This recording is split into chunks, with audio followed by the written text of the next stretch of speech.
all that sand and water, we finally made it! Oh, this must be Fontaine's port!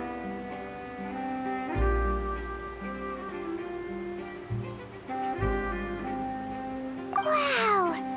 Everything looks so advanced in Fontaine! Paimon's heard that the industry here is extremely developed, and there are all kinds of unusual machines! Just seeing the sights as a tourist is nice, but maybe it would be better if we found something to do. What do you think? Good idea! Mahita gave us loads of useful information. Seeking out the Seven is probably still our best source for information at this point.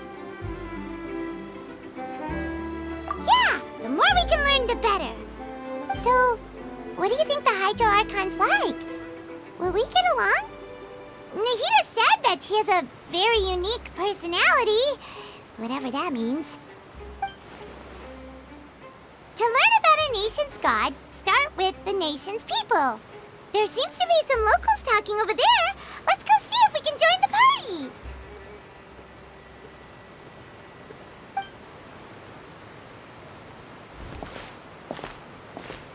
If you ask me, it's a tragedy how things ended for him. Clearly, he was a pretty decent person. Yeah, I didn't expect that kind of ending for him. I thought he would at least fight on a little longer for his family. I was expecting a sudden plot twist, but it's a pity that it never happened. Still, his story is quite the tearjerker.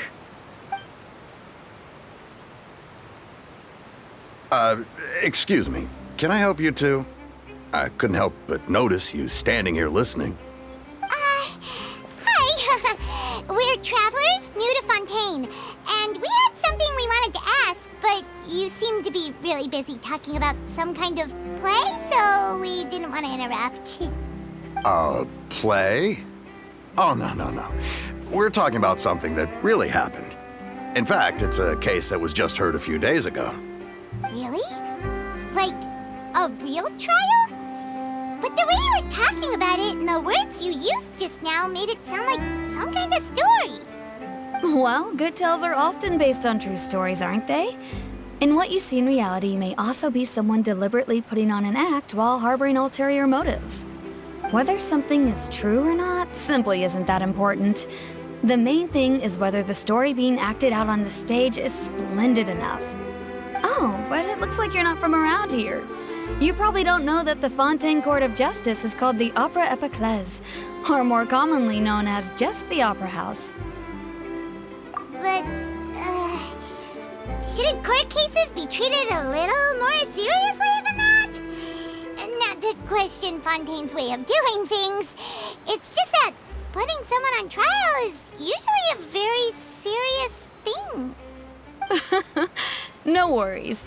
Other visitors to Fontaine have wondered the same thing. You could say that we just don't want to waste the moving stories behind those cases. And as for your worries about whether the cases are treated with due reverence, we have the absolutely just and honorable Chief Justice Neuvillette, as well as the Oratrice Mécanique d'Analyse Cardinal, a machine created by the Archon. Between the machine and the Chief Justice, false charges and injustice are a thing of the past now. Pure trees? Is it some kind of machine, too? Oh, Paimon's curious. We should check it out if we get the chance. Wait, Paimon almost forgot to ask you our question. Do you know what we should do if we want to meet the Hydro Archon? Oh, that's easy. Just go to the Opera House. Lady Farina practically lives there. You could definitely say it's her biggest passion. Huh. I think what they mean is that they wish to speak with the Archon personally. In that case, I am afraid it's going to be a tad more difficult. You'll have to make an appointment well in advance, and it'll depend on whether or not she has any time slots available. Huh. Is the Hydro Archon super busy taking care of official stuff? Wait, didn't you say that she's always at the Opera House? No. Lady Farina seldom takes an interest with the nation's affairs. The reason it's difficult to make an appointment is simply because she's incredibly popular. That's right. After all, she is the Archon. Though she may tend to get a little dramatic from time to time, people can't get enough of her. Huh. First time Paimon's ever heard of an Archon being described that way before. Wait! Paimon gets now! The Hydro Archon is kinda like a big celebrity here, right? Yeah, I suppose you could say that. Perhaps you could even say our mascot. Hang on. This is still Fontaine's Archon you're talking about. You should show some more respect. Yes, you're right. I guess I should at least try to be a little more respectful in front of visitors. Otherwise, I might get arrested and find myself face to face with Monsieur Neuvillette. Come on. Sure, there's a lot of laws here, but nobody's going to be arrested for saying something disrespectful about the Hydro Archon. Alright, I think we get it. Thank you! At least we now know that we can find the Hydro Archon at the Opera House. But who knows how long making an appointment will take? Guess we could have a look around the city in the meantime. Hey! What are you looking over there for? Huh. Maybe something's the matter. She isn't going to jump into the water, is she? Maybe we better go check on her.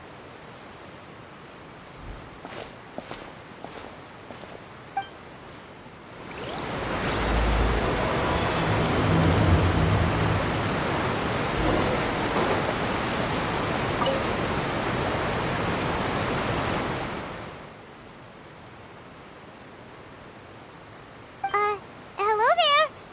Excuse me. Are you all right? Huh? I'm fine. Thanks. Oh, okay then. We just noticed that you seem to be worried about something. About many things, actually. But there's nothing I can do but just keep my troubles to myself. I was just reminiscing about a place my brother and I would play when we were kids. It was just atop that hill over there. See? You're pointing at the sea. Wait, are you saying that you and your brother lived in the water? Though people call the waters around Fontaine a sea, it's actually just an inland lake that's filled with fresh water. And no, I can still see that hill clearly in my memories. Now, it's been completely submerged. He would skip and jump, tossing sand in the wind. The sun shone brightly, and the air was filled with the scent of the sea. But now, the water is gradually swallowing our memories. It won't be long before it swallows us. Sorry. Paimon doesn't really get what you mean. I don't believe we've had the pleasure of meeting. Are you Lynette's new friends? Oh, and you are? Thanks for looking after my sister. She often comes here to reminisce about our childhood, that's all. There's no need for any concern. Allow me to introduce myself. I'm Linny, and this is my sister Lynette. If I had to guess, I'd say you must be travelers from abroad. Nice to meet you. Paimon is Paimon, and this is the Traveler. We just arrived in Fontaine. We were just talking with your sister. Even though we didn't really get what she was saying. I see. It's unusual for Lynette to be so willing to talk with anyone. In fact, she seldom speaks at all. I'm usually the only one she ever talks to. Oh, really? Then you two are just like us. Paimon's always the one talking for some reason.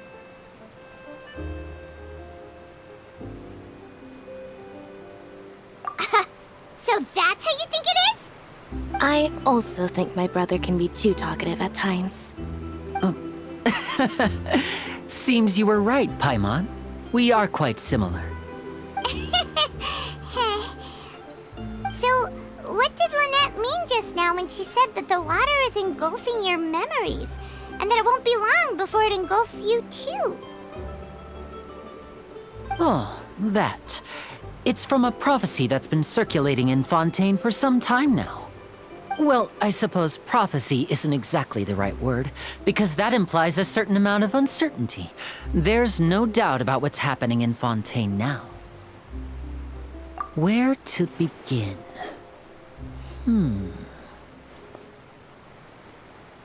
Let's put that question on hold for a moment. We still haven't formally greeted each other yet, have we? Did all the introductions earlier not count?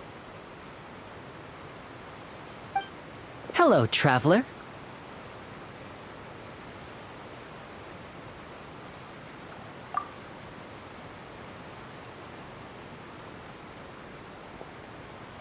And hello, Paimon. Hey! Why didn't Paimon get a handshake? You're not poking fun at Paimon, are you? Please, don't take offense. Just consider it a sort of etiquette we have here in Fontaine when making new friends. You should remember it. It might prove useful. Oh, all right then. Well, Paimon's just happy to have a local friend now. By the way, we were just getting ready to go to the Opera House to meet the Hydro Archon. Would you be able to show us the way? So you're going to see Lady Farina? No problem at all. In fact, I was planning to go to the Opera House later myself. I'll gladly take you once I finish things here. Please, follow me.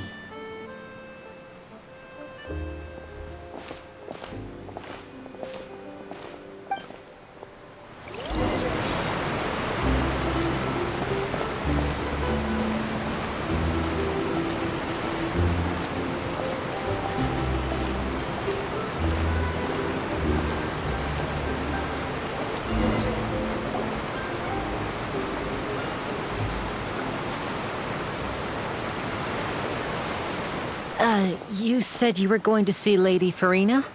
Well, it seems Lady Farina has come to see you.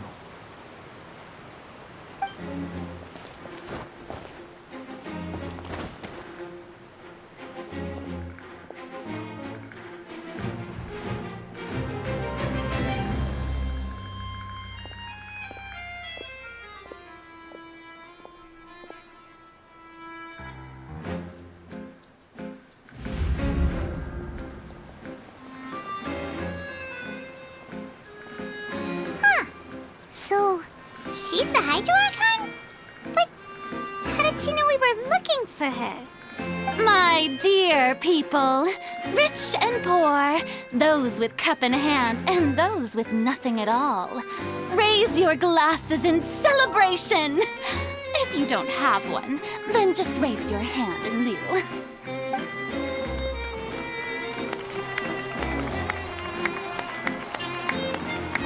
As As you can all see, 2 unfamiliar travelers have arrived in our nation. Come, let us make a toast in honor of this traveler and her companion who have journeyed here from distant lands.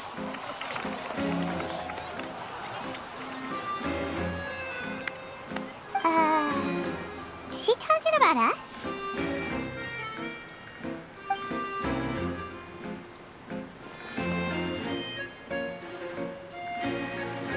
I've long heard of the turmoil and chaos you've left in your wake as you visited other nations.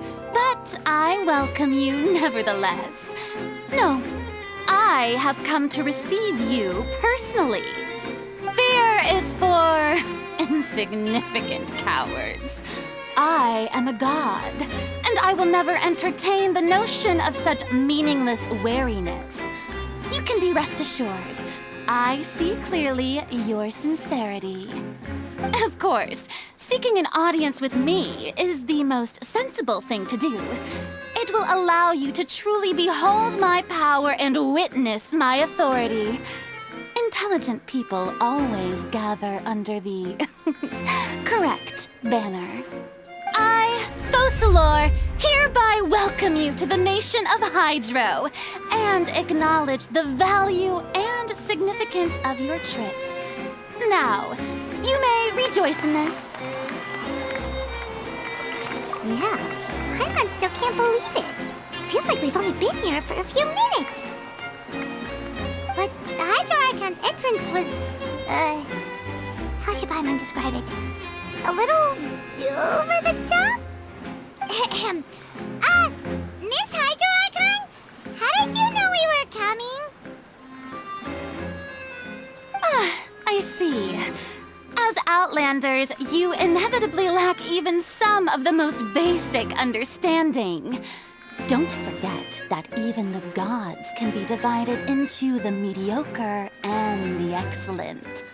I suppose it's only natural for you to be awestruck by my abilities. You had best stop and consider. Do you really have the noble qualities and etiquette necessary to communicate with a god? All it takes is a flick of my finger for me to know everything about you. Whoa, talk about sounding high and mighty. Oh? What's with these looks? Perhaps the welcoming ceremony still isn't enough? What else should I say then?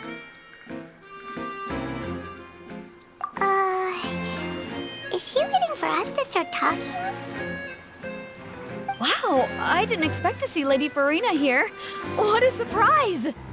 Wait, does this mean they're the legendary blonde traveler? How did I not notice before? Hey, what's all the commotion? Oh, is that Lady Farina? Is there some kind of drama going on? Of course. That's the blonde traveler. The one all those stories are about.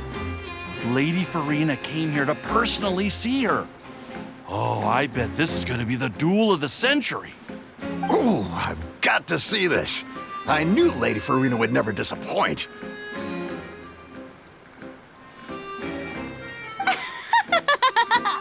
Yes, but don't get too excited now. My dear believers and spectators alike tend to get quite rowdy, and despite the noise, I've come to tolerate all their ruckus.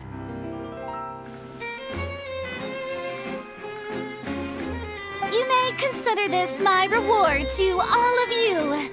I have determined that there will be an epic duel between myself and this traveler from another land, just as you were hoping to see. Now she wants to fight? Aren't we getting a little ahead of ourselves?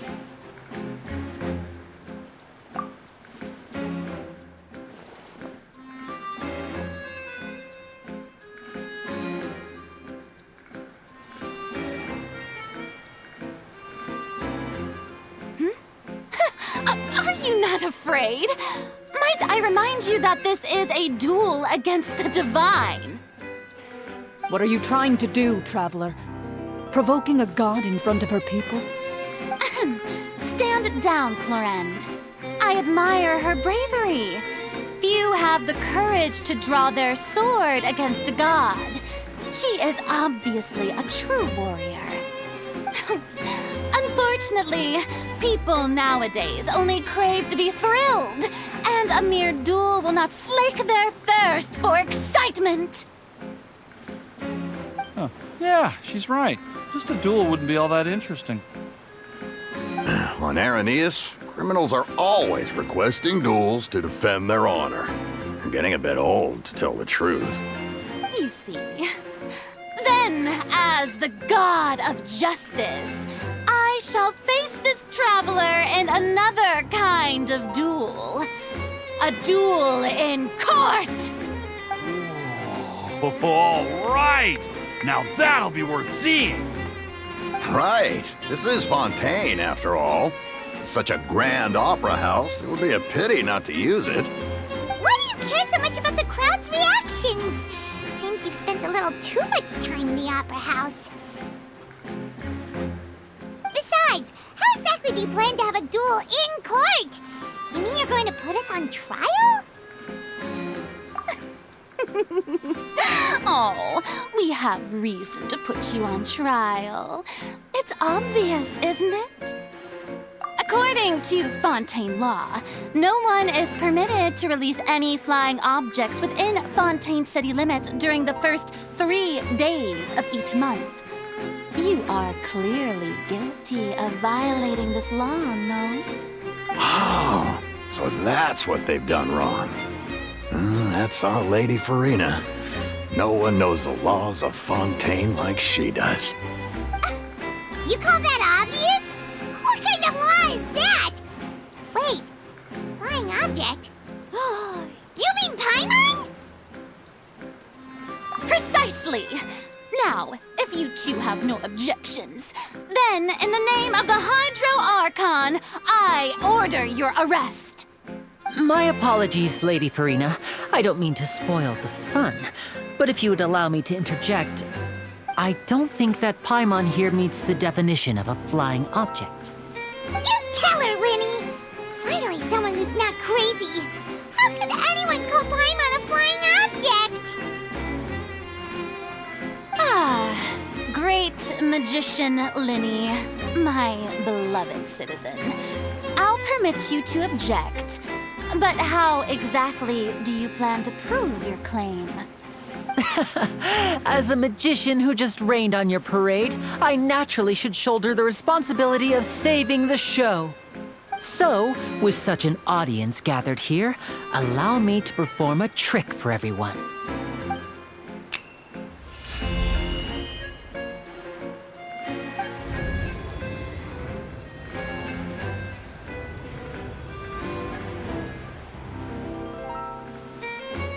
Ta-da! What's that on Paimon's back? Hey, when did Linny do that?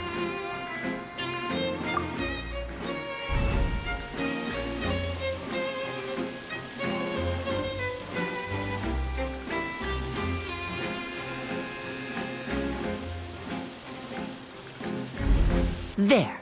As you can all clearly see, Paimon should be classified as, well, something like a balloon. This rope has been in the traveler's hand all along. It was just that no one could see it before. Huh? You call that magic? You've got to be joking. I thought it was pretty good. Nice one. Huh. I'm not sure what to think. It seems Lady Farina's charges no longer hold water.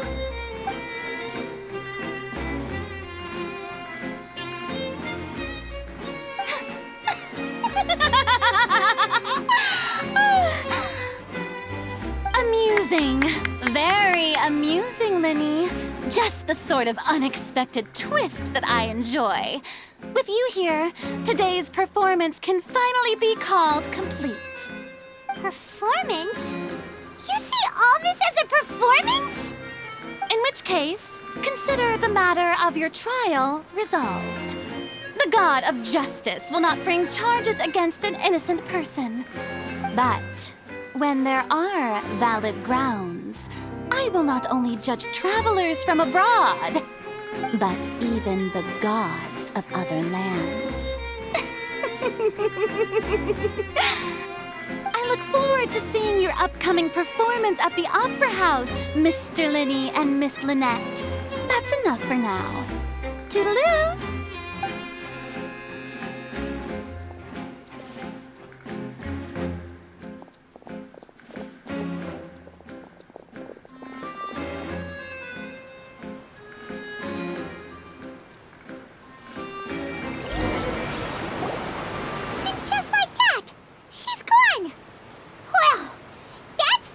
Unpredictable Archon Paimon's ever seen. You never even had a chance to ask her anything.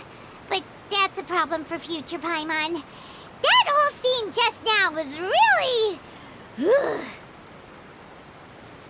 Don't mention it. I just happened to remember that there was such a law, so I did a little preparation, just in case.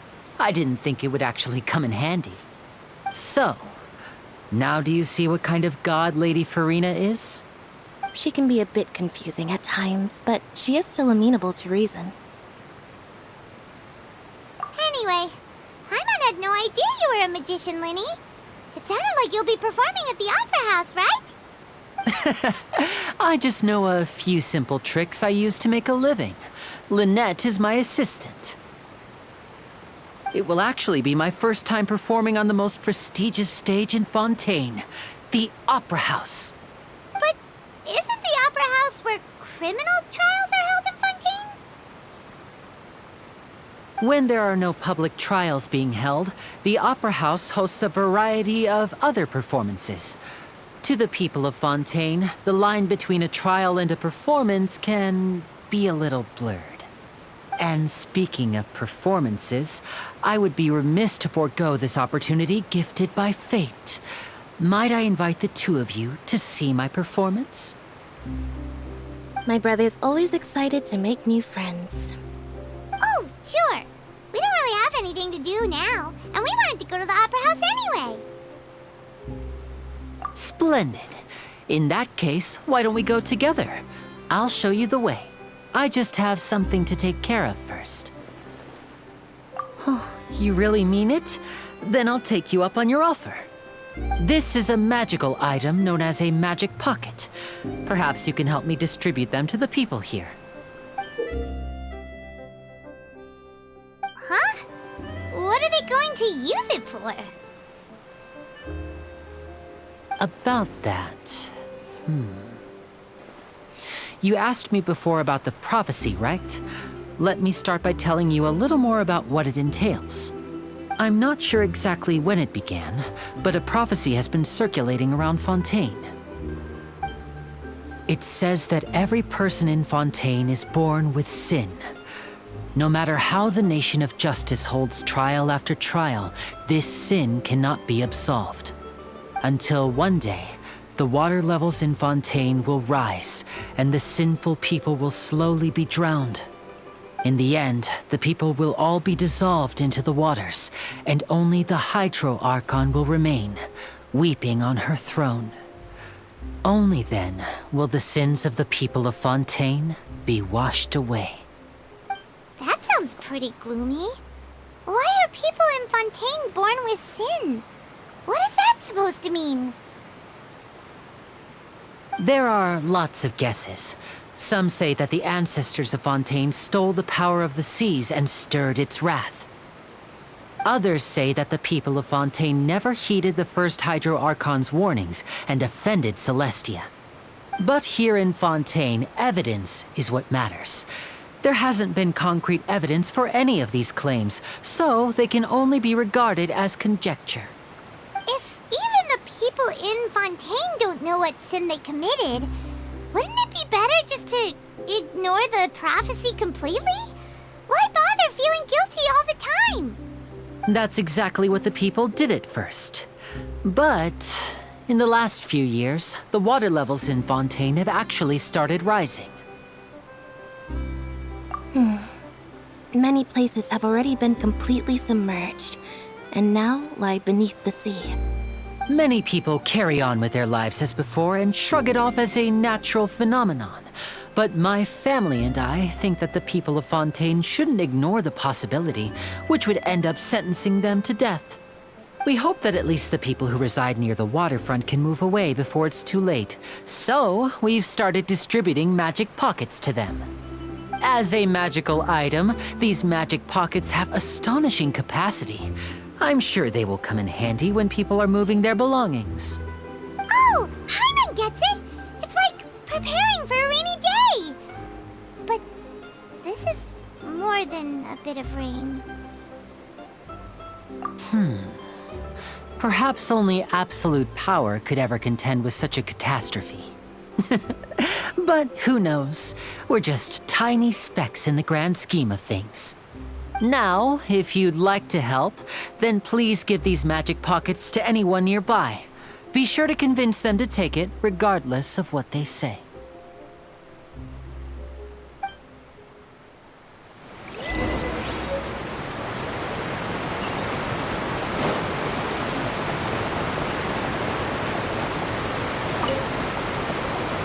What's this? So you also believe in the prophecy. Keep it. I won't have any use for it. What? You mean you don't believe in the prophecy? No, I believe in the prophecy. But I also believe in another story. The story says that people once lived in the ocean. They were one with the ocean and couldn't live apart from it. But as time wore on, people desired to live on land and developed blood vessels, encapsulating the sea within their bodies. Thus could people set foot on land. So, if you ask me, when the water rises and takes us all, it'll be like we're going home. Oh, we hadn't heard that one before. But people can't live underwater. They'll die. You should probably still take it. All right, I'll take it. I guess I just feel that being dissolved into the water doesn't necessarily mean death.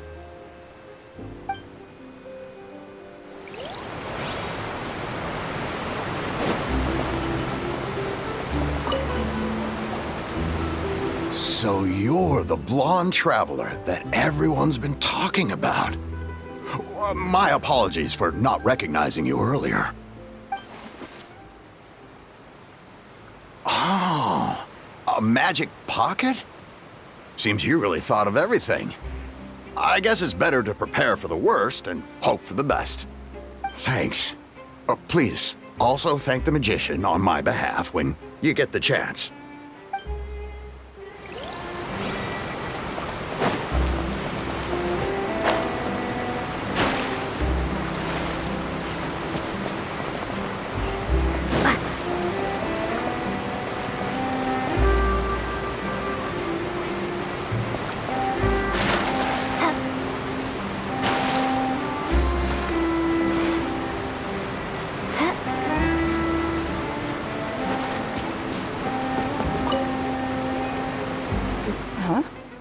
I don't want that thing. Way I see it, if the prophecy's true, it's still gonna be a long time before the water can cover everything. Life is all about living in the moment. What use is there in worrying about the future all the time? We'll cross that bridge when we get to it. You should still take it. You never know when it'll come in handy. Oh, all right, fine. Thanks. It's just that if I start moving, that means I've already given up on the life I have now. I'd really rather not.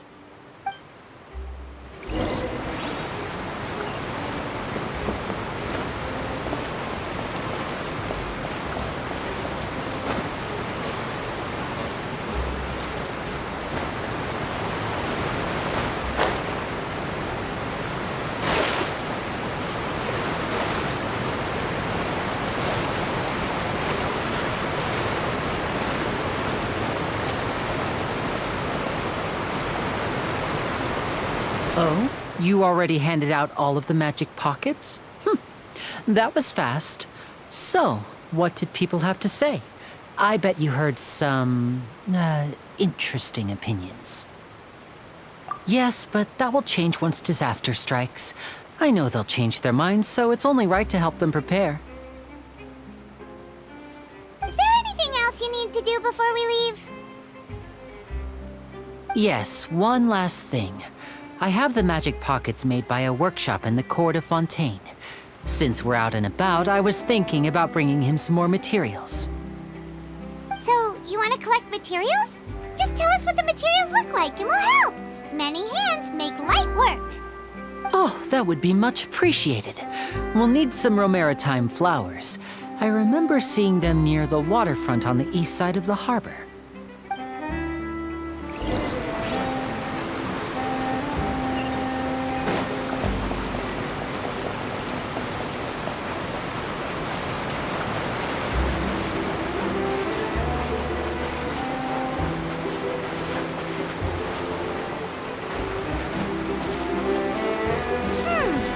It seems we have to use hydro to collect romaritime flowers.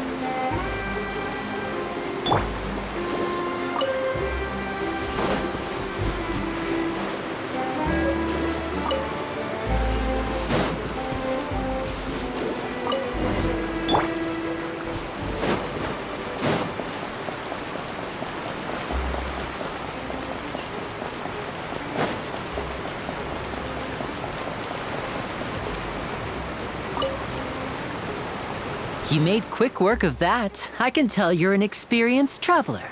I've also finished collecting a few here. Maybe next time you'll feel like helping too, Lynette. No way. I'm in power-saving mode today. Otherwise, I fear I may not have any energy left for the performance at the Opera House.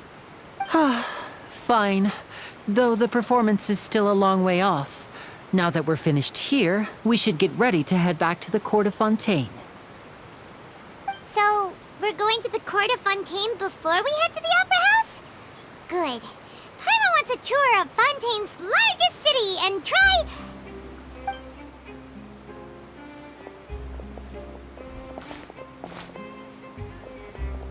Wait, shh.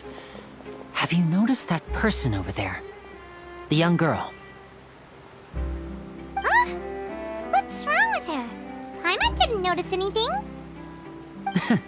She's obviously a thief. Magicians and thieves practice similar methods. We divert attention, and a distracted audience is one that won't discover what you're really doing. Watch her movements carefully.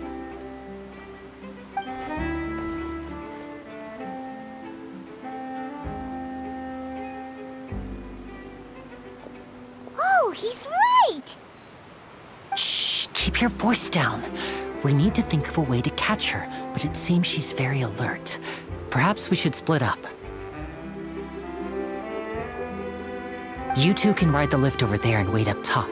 I bet that'll be her escape route if she tries to run. All right, let's go.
This is the spot where Linny wanted us to wait.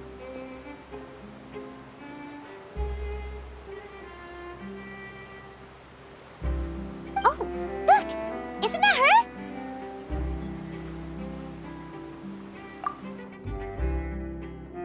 Oh no! Did she notice us? She started running the other direction!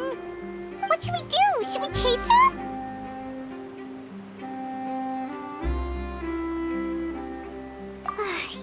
right. She might also be trying to lure us away.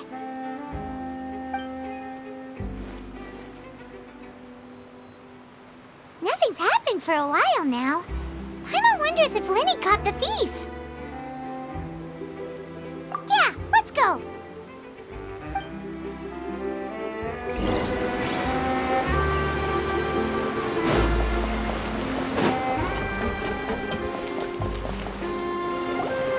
Are you sure that's all she took?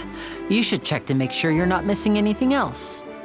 No, that was all. Oh, I can't thank you enough. I didn't notice a thing earlier. Anyway, I should be going now. Thanks again. Oh, were you returning what the thief had stolen? That's right. Pity I wasn't able to catch her. She distracted me by dropping the thing she stole on the ground. By the time I looked back, she was already gone. I saw the general direction she went, but Linny twisted his ankle, and I needed to make sure he was okay. Oh, did you get hurt, Linny? I'll be all right. It's just a twisted ankle, that's all. In fact, it's feeling better already. If you want to play at being a hero, at least try not to get hurt doing it. Imagine what would happen if you managed to derail our performance as a result. You're right. Sorry, Lynette. I have to admit that the thief was even more skilled than I had anticipated. But at least we were able to get the stolen items back, so it wasn't a complete failure. What a slippery little thief. Guess things turned out all right in the end, though. Linny's initiative paid off. All right, let's put this little detour behind us. We should go to the court of Fontaine now.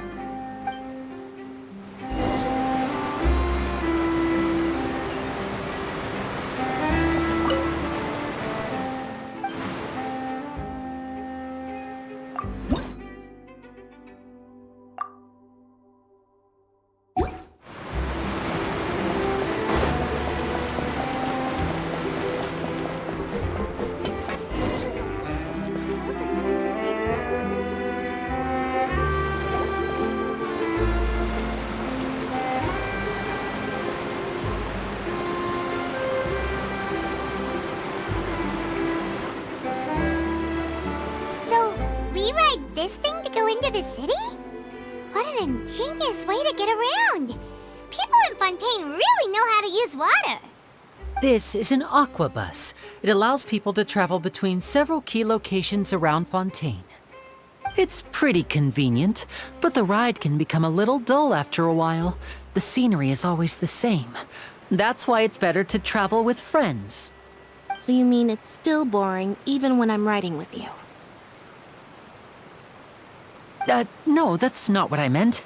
It's just that, well, you don't really talk that much.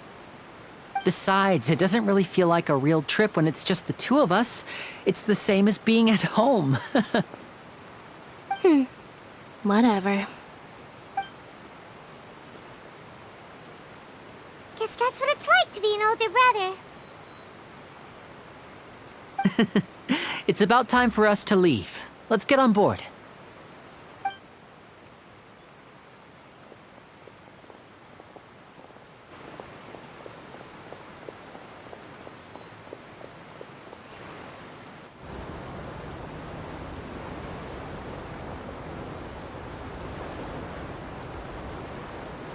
Oh, excuse me! Aren't you the great magician Linny? And his assistant Lynette? Hello. I don't believe we've...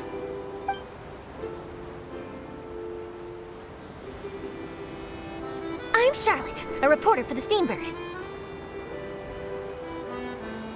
Nice to meet you. From the Steambird, huh? We've often relied on your paper to promote our performances. It's an honor to meet you. Wait, could that be the legendary traveler who's been making headline after headline in their journey across Tibet? Amazing! You recognized everybody almost immediately! I wouldn't be much of a reporter if I didn't know who's who, would I? Wow, today must be my day!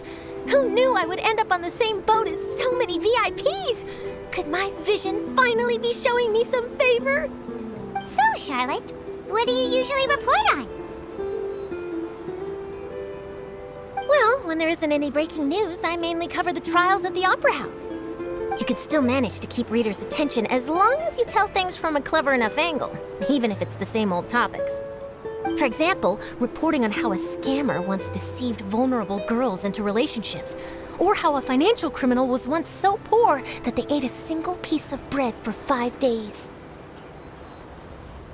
That's fine and all, but what I'm really after is exclusive, sensational news pieces that could shake the country. These smaller stories are a waste of my talents. Oh, I just remembered. I've been following a case lately. Well, a series of cases, actually. You mean the serial disappearances of young women case? That's right! These stories are the talk of the town right now, and it's probably the most mysterious case we've ever seen. If I'm the first with a draft ready to publish when the case is finally cracked, and it's the headline story in the Steambird, oh, when that happens, I bet all the other reporters will shed tears of envy. I've already gathered all kinds of materials. I just can't wait for the truth to be revealed. So, what is the serial disappearances of young women case? You mean the culprit hasn't been found? That's right. The first missing girl case happened almost 20 years ago. And ever since, after a period of time, another girl disappears. What the cases have in common is that the girls are all of a similar age, and that they've all vanished without a trace. But the scariest part is that to this day, none of the girls have ever been found. Many suspects have been arrested over the years in connection with this case, but shortly after each arrest, another disappearance would always happen. Yes, it's possible. But either way, I believe that every case has some precise truth behind it, waiting to be exposed. Yes, I agree. And at the very least, the family of those missing girls deserves some sort of explanation. I just imagined for a second what I would do if Lynette were to suddenly disappear. I'd pay any price to get her back, and then find a way to track down the culprit. Please don't imagine that, Lenny.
I really enjoyed chatting with you. Life should be full of pleasant little surprises like this. Yeah, us as well. The ride went by too quickly. I have an interview to get to. I should get going before I'm late. Okay, Hyman hopes we can chat again soon, Charlotte. See ya! Bye now. Oh, be sure to stop by and see me at the Steambird when you have time. What a tough job. Always running around and interviewing everyone. Well, where should we go now? If you don't mind, how about we stop by my home first? Besides, I still have all the materials we collected. Sure, we wouldn't mind at all. This city is so huge, Paimon wouldn't know where to start anyway.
Ad Astra Abyssosk.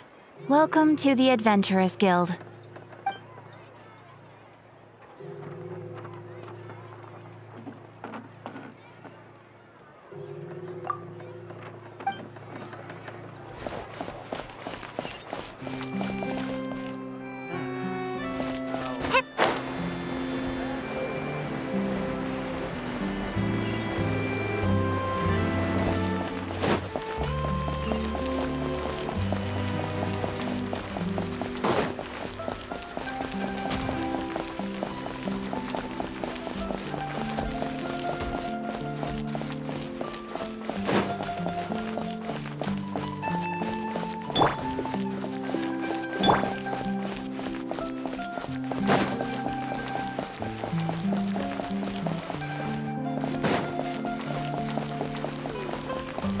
Coffee is life.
This is our current abode.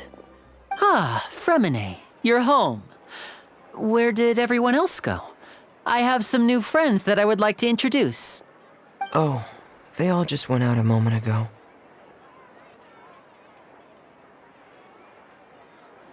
I see. Everyone is getting busier now that Father will be returning soon. I suppose that can't be helped. Allow me to introduce you to my little brother, Fremine. He is a phenomenal diver. Hello. Nice to meet you. Paimon is Paimon, and this is the Traveler. Oh, you sound very proud to have a diver as a brother, Linny.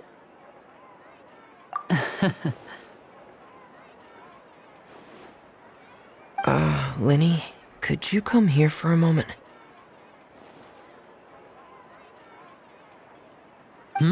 What is it, Fremine? Do you have something to tell me?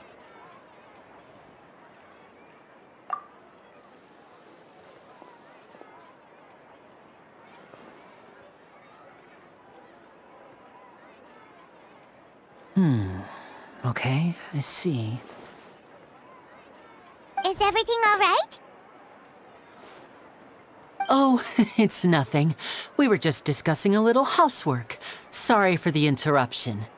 Oh, before I forget, the Traveler and I collected more materials to make magic pockets. Were you able to get any, Fremine? Yes, I went diving and gathered lots of materials. I was about to give them to you. That's our Fremine, always quick with the underwater work. All right, I'll take these to the workshop.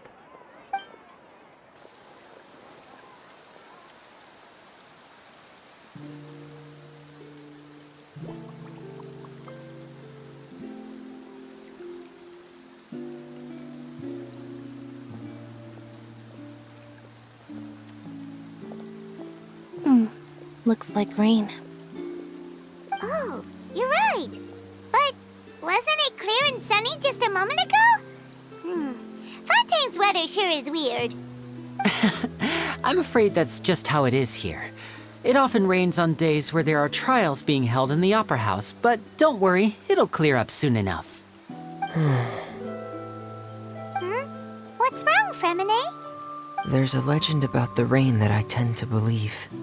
It's said that a dragon of water once resided in Fontaine. Though we don't know where the dragon went, every time it weeps, the skies will cloud up and pour out rain. When I was a child, my mother told me that if I wanted to go outside and play, I should yell toward the sky at the top of my lungs. Hydro Dragon! Hydro Dragon! Don't cry!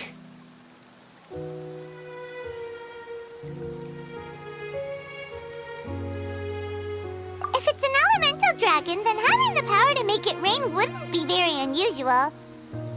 Let Paimon try something. Hydro Dragon, don't cry!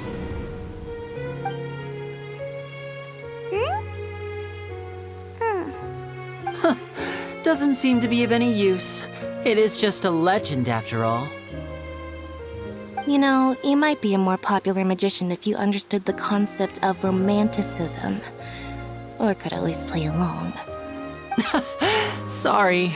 It might be because we've never met the Hydro Dragon. Perhaps it can't be comforted by the words of strangers.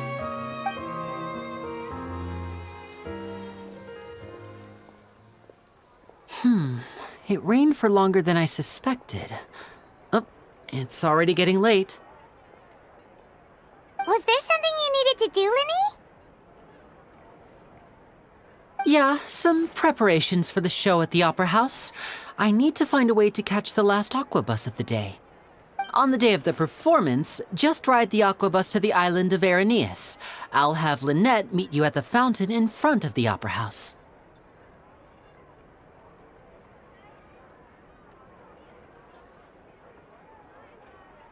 Oh, are you leaving now? What is it, Fremine? I'm in a hurry. Oh, I get it. You feel nervous delivering the materials for the magic pockets, is that it? Perhaps we could trouble the Traveler to help us take these materials to the Beaumont workshop and deliver them to the owner there? I'm afraid that Fremine can be quite introverted, and the boss there tends to be pretty talkative. Fremine has always been a little afraid of her. No trouble at all! Don't worry, we're on the case! Sorry for the inconvenience. I'm quite useless when it comes to such tasks. I'll think of a way to make it up to you. Oh, no need! This will be a walk in the park for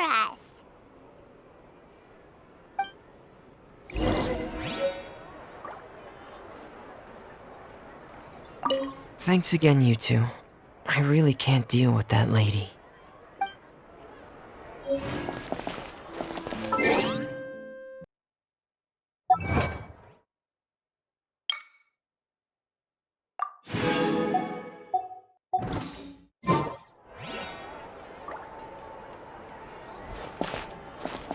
Thanks again, you two. I really can't deal with that lady.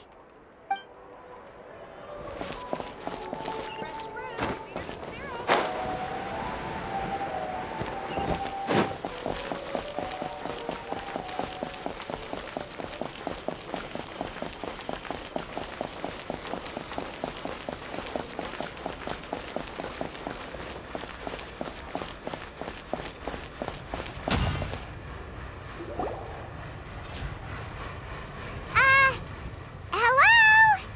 Is there anyone here? Oh, hello there. New customers? Looking to buy, or do you need something made? Or perhaps you're just looking for a chat with me. Oh no, we're just here to deliver some materials.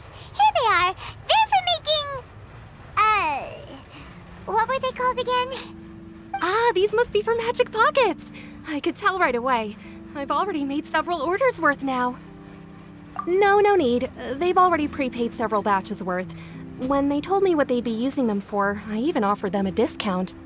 But they insisted on paying the full amount, saying that I had a business to run. It seems both their hearts and their pockets are made of gold. Whoa, Is Linne actually loaded? I can't say for sure, but who knows? Maybe there's good money to be made being a magician in Fontaine. Hey!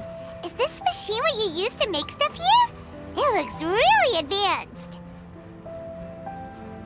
Why use your hands when a machine can do the work? It would be a waste not to use the latest technology, and wasting is a kind of crime. But where does a big machine like that get its power from? Well, it's a little complicated. I'm not sure I can put it in layman's terms for you. But basically, everything we usually use here in the city is powered by indemnitium. It's a type of energy that's produced from trials. Huh? How can trials produce energy? Well, I'm not completely sure of all the details myself, but basically, when a trial is in session, the oratrice mécanique d'analyse cardinale harvests people's belief in justice and converts it into energy to be used all around Fontaine. So that's what its other function is? Paimon heard that the oratrice was created by the Archon to make judgments. But Paimon still doesn't get it. How could something unreliable like people's beliefs be turned into a stable power source for these machines? Oh, yeah! So that means the Hydro Archon relies on the machine to take the energy created by belief and turn it into power for all of Fontaine, right? Even though I've never heard anyone really put it that way before, it sounds like it makes sense. Besides indemnitium, we have another type of energy called pneumosia. It isn't produced by the power of the Archon, but it is unstable by nature. Even now, it still cannot be widely used by civilians. I thought I'd find you hard at work, but here you are chatting the day away. Since you're already talking, I'm sure you wouldn't mind a few words with me. You again? Didn't I already promise you that I'd have the more I owe to Confrérie of Cabriere by next month? Why are you hounding me now? Yeah, but how do we know that you won't go running off by the end of this month? I want 50% today. Wait, no, 70%. Huh? You... Seems business isn't so great for the workshop. We've already finished our job and delivered the materials. Maybe now's a good time to leave? Hey, hold on. Before you go around trying to collect payments, why don't you settle your own debts first? If Confrérie of Cabriere wants to poach clients from Northland Bank, that's fine. But I'm afraid you still owe the bank a hefty sum of mora. So why don't we work things out between us first, before you get back to your little conversation here? You're from Northland Bank. But we said we'll pay everything we owe next month. Why are you hounding me now? Traveler, Paimon! I didn't think I'd run into you here in Fontaine. What are the chances? We're surprised to see you too! What are you doing here in Fontaine? You didn't want to stay in Snezhnaya? Long story short, I've already been in Fontaine for some time now, and honestly, things have been pretty boring. But it seems that fate brought our paths together today. Not only will I have some good friends here now, but ones who always seem to find trouble. Either way you look at it, it seems things are going to get a lot more interesting now.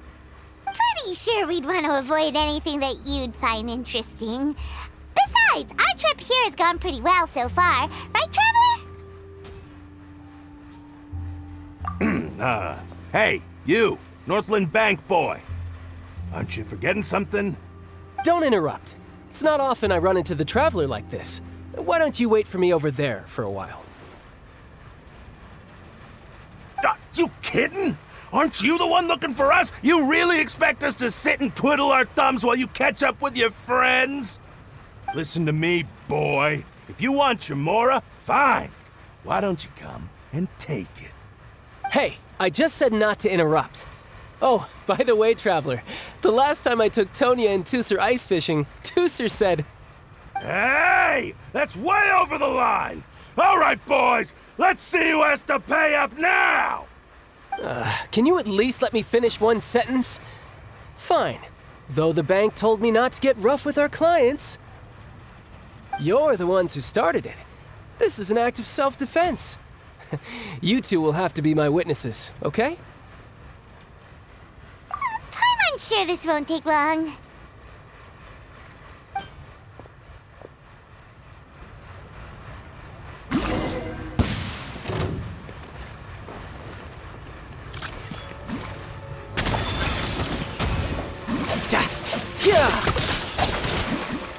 Bring it on.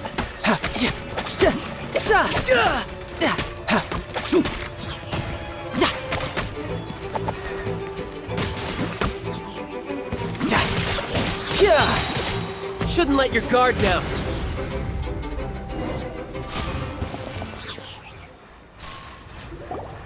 Oh, what's your deal, Brad? How are you so strong if you're just a staffer from Snezhnaya's Northland Bank? Wait, don't tell me you're... Oh, now you notice. It's a little late, don't you think? Just make sure you understand that you don't mess with Northland Bank. Got it?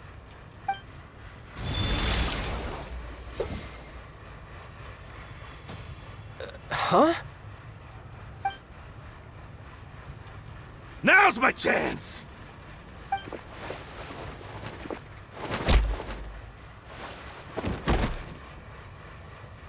Huh. That was weird.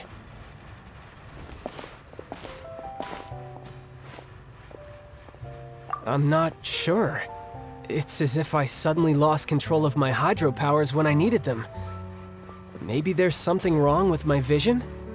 Strange. How could that happen? First time Paimon's ever heard of someone losing control of their vision. Never mind. It doesn't matter. If I want to stay sharp, I shouldn't be relying too much on my vision anyway. Besides, I always have my delusion in case I need it. So what are you doing in Fontaine, child? And don't say it's work for Northland Bank. Well, I guess it's because I've been in a bad mood lately. Huh? What kind of reason is that? Wait, since when do you feel down about anything? I don't know. Maybe I still have a lot to learn about myself. But recently, there seems to be some sort of restless power stirring inside of me. And I don't know why, but every now and then I feel like I'm in a terrible mood. Maybe you losing control of your vision just now is connected with that power you're feeling inside. That is a possibility. I can't remember if I ever mentioned it before, but when I was 14, I fell into some unknown abyss. It was during that time I learned nearly all of my abilities. The one who took me under her wing and taught me was named Skirk. She was always quiet and very mysterious. Nobody knew where she came from or what she had been through, and she was always very strict when teaching me combat techniques. One time, I asked her why she was willing to take me on as an apprentice. From what I could make of her answer, it was because I had awakened it, and traces of it remained on me. She said that all my combat training would be useful in the future. But what is it? What did you awaken? She never explained that, but my guess is that it's related to a dream I saw when I had just fallen into that abyss. In my dream, I was in the deepest depths of the sea, and the boundless seabed was all around me. But in front of me appeared a whale that was so massive, I felt like I couldn't breathe. A whale? Oh, that sounds familiar! When we fought against you before, you summoned a huge whale that seemed to leap at us. Is that the one? That's just an abstract form of a whale that I create using my elemental powers. It takes that shape because the scene I dreamt of the whale has always been stuck in my mind. I'll never forget it. So you used the whale as inspiration for one of your moves? Huh. Seems a little twisted to Paimon. So why don't you just go ask your master? Maybe she knows the answer. You make it sound so easy. Ever since the incident I experienced there, I've never stopped searching for Master Skirk and that unknown abyss. But it's been years now, and I've still found nothing. There isn't even a trace of the place where I remember falling into the abyss. Oh, it sounds like some kind of ghost story. Yeah, I'm out of leads at this point, but there's nothing more I can do. It seems that strange encounters in this world tend to be elusive like that. Oh, seems the time really flies when I'm talking with you. I just remembered I have somewhere else I need to be, so I should get going. What? More work for the Northland Bank? No, it's more of a personal appointment. Lately, I've been sparring with some of Fontaine's official champion duelists whenever I'm feeling bored. Official champion duelists? You mean it's their job to duel? Yep, in Fontaine, before a criminal goes to court, they're given one chance to defend their honor by requesting a duel with an official champion duelist. The champion duelists are all-powerful fighters selected from among the nation's best. And the duel itself is a no-holds-barred fight with no specified stopping point. So engaging in such a duel is regarded as a symbol of defending your honor. If a criminal manages to win the duel, they'll be acquitted. But if they lose, they'll have no choice but to stand trial. And the worst-case scenario is that you're simply killed in the duel. Though it's rumored that Fontaine has a death penalty, from what I can tell, no one has ever been officially sentenced to death. So really, the only people who opt to duel are those who have suffered a grave injustice in being accused, or those who greatly value their honor. Otherwise, why gamble with your life? So, do many people actually get out of their trials by winning the duel? Apparently, it's exceedingly rare for anyone to actually win. Fontaine probably enacted this system as a way to show that the nation respects the honor of its citizens. Besides, none of the champion duelists are to be trifled with, which is exactly why I was itching to face them as soon as I got to Fontaine. Apparently, the one I'm meeting today, Clorinde, is the strongest of the champion duelists. I had been asking her for some time before she finally agreed to face me today. Well, that's child for ya. Paimon feels like we heard that name somewhere before. Clorinde. Huh. Oh, before I forget, I want you to have this. Huh? Your vision? You're seriously just giving it away? I'm just worried that it could become uncontrollable again. I'd be pretty upset if it got in the way of my duel, so I think I'll be better off without it for now. Besides, I just need you to hold on to it for a short while. I'll come retrieve it when I have some time later. Paimon knows what you're up to. You just want an excuse to come talk to us again, don't you? Whatever gave you that idea? I'll be in touch later.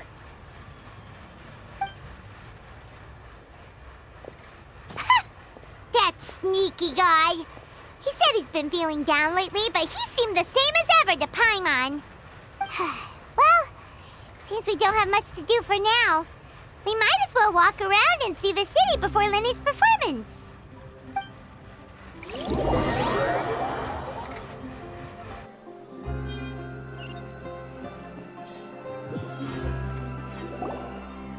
Wow! Who could have seen that coming? The reporter who was barely around for most of the story was the murderer all along! Sorry. Paimon was just surprised, that's all. Whew. Paimon never saw that twist coming. The murder mystery novels here are amazing! The whodunits here in Fontaine are a lot different than the light novels you see from Yai Publishing House. Both have their merits, but Paimon thinks this style of novels are more, well, novel. It's so exciting to reach the moment when the mystery is uncovered, especially in the one Paimon was just reading. You should buy a copy and read it too. Oh, sorry about that. Paimon will be more careful next time. Hey, shouldn't we be heading to the Opera House to see Lenny's performance soon? It's almost time for the show to start, so we should get going. Lenny said that the Opera House is on Aranias, so let's go ride the Aquabus!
Welcome to the port of Fontaine. Please, watch your step.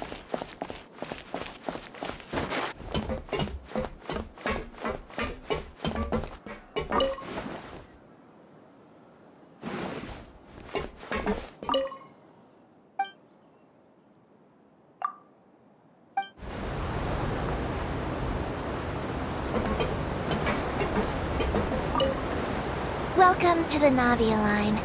I am Elfan. The boat will be departing imminently. Please do not stick your head, hands, or other body parts outside the boat. The Aquabus operator is not responsible for any accidents or injuries resulting from doing so. Also, please remember to buy the Steambird, though I don't read it myself. The destination of the current tour is Arenias. Points of interest worth visiting include the Fountain of Lucine and the Opera Epiclese. If you look to the left in the direction we are currently traveling, you will see the famous Fontaine Research Institute up in the sky. An experiment gone wrong turned new sightseeing opportunity. Human ingenuity truly is a wondrous thing.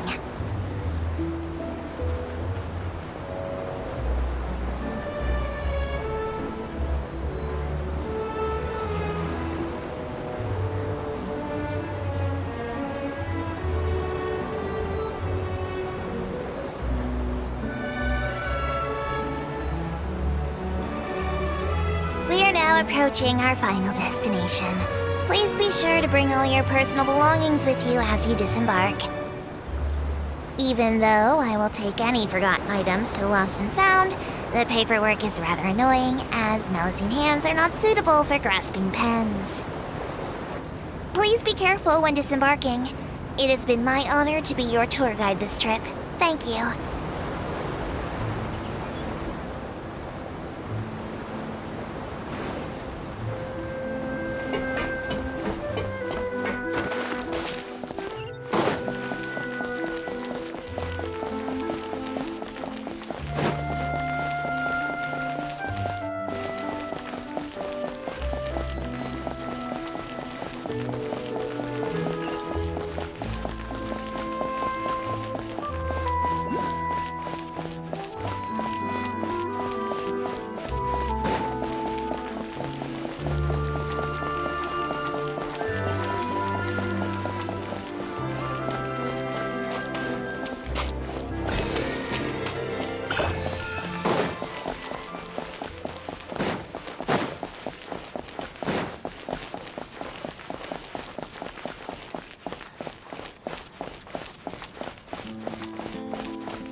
looking forward to it.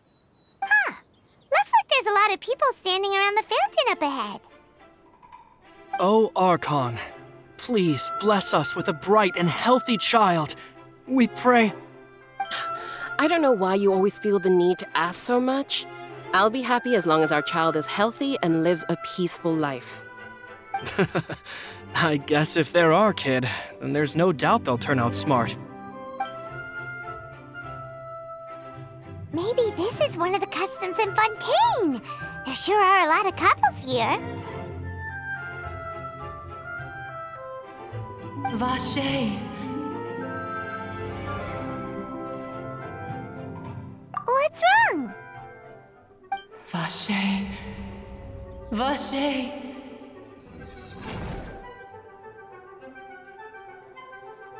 No, Paimon didn't say anything. Welcome to the Fountain of Lucine. All the water flowing through Fontaine converges here. It's customary for newlyweds to come here and wish for children. Lynette! You scared Paimon! When did you get here? Lenny asked me to wait here for you, remember? Right. What do you mean? There are a lot of people here right now. Hey, you're not trying to scare Paimon, are you? Besides, it's the middle of the day. It's not the time for eerie things. I see. I might be able to tell you something that could help explain the voice you heard. In fact, you might not be imagining things at all. I suspect that what you heard is a result of your hypersensitivity to the hydro element.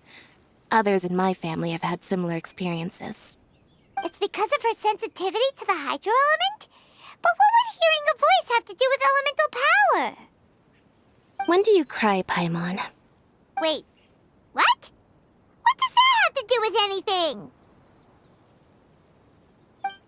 Just answer me. When do you cry?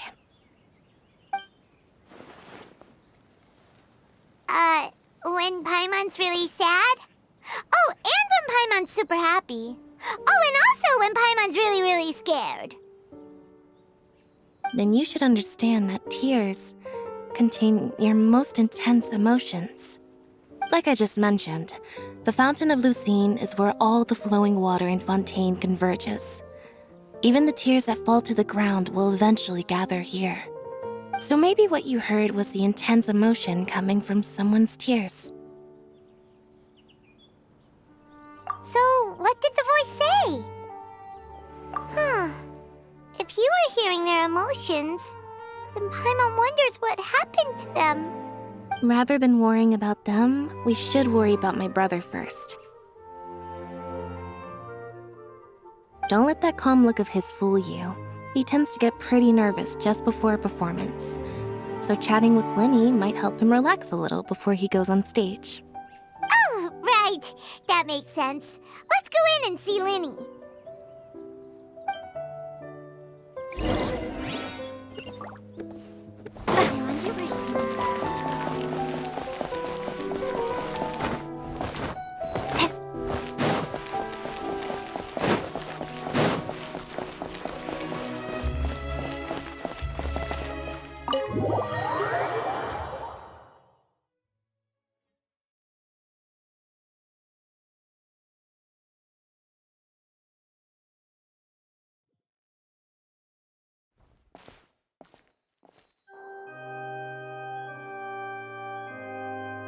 Traveler and Paimon, good to see you. I knew you two would come. Are you kidding? We wouldn't miss it for the world. We've been looking forward to it. I can tell, judging by how early you've arrived. But you're actually right on time. The audience still hasn't started entering the venue yet, which means now is the perfect chance for us to take you to the best seats in the house. Wait just a moment. I'll fetch the tickets.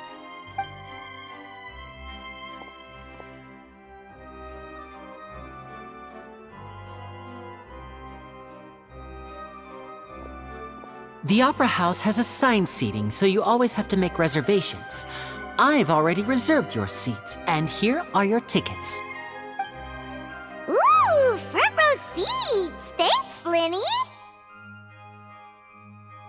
Don't mention it. There's no need to keep thanking me. Hey, Lenny! Could you come over here and take a look at this? Oh, I'll be right there. Seems there's an issue with the stage props over there. That's Cal, my assistant, calling me. I'll go lend him a hand. Yeah, we'll just go to our seats. You go ahead, Lenny.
Hey, Traveler.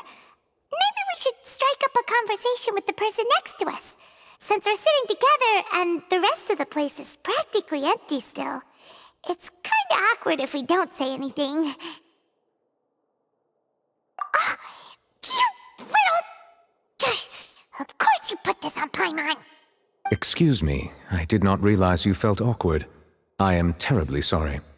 I would be perfectly happy to chat with you if that is what you would like. Oh, so you heard all of that, did ya? Boy, you sure have good ears. Paimon thought she was keeping her voice down. Wait, that's not it. Paimon's sorry. Paimon's the one who was being rude, talking under her breath like that. So let's talk, but, what should we talk about? Oh, Paimon's got it. You're also here early and sitting in the front. Are you a friend of Linny's too? A friend, you say? Well, if Mr. Linney would like to be my friend, I would be more than happy to reciprocate. Oh, so you're not friends with Linny then? Oh, this is getting more awkward by the second. Paimon nearly forgot to make her introduction. Nice to meet you. Paimon is Paimon, and this is the Traveler. We just arrived in Fontaine. It is an honor to meet you two. I have heard of your deeds across Tevat. And as required by proper etiquette, I will also introduce myself. I am... Oh, Monsieur Nervillet. What an honor it is to have you here to see my show. Ah, Mr. Linney. I should say it is in fact an honor for me to see your performance in person. Wait, Nervillet? Could he be...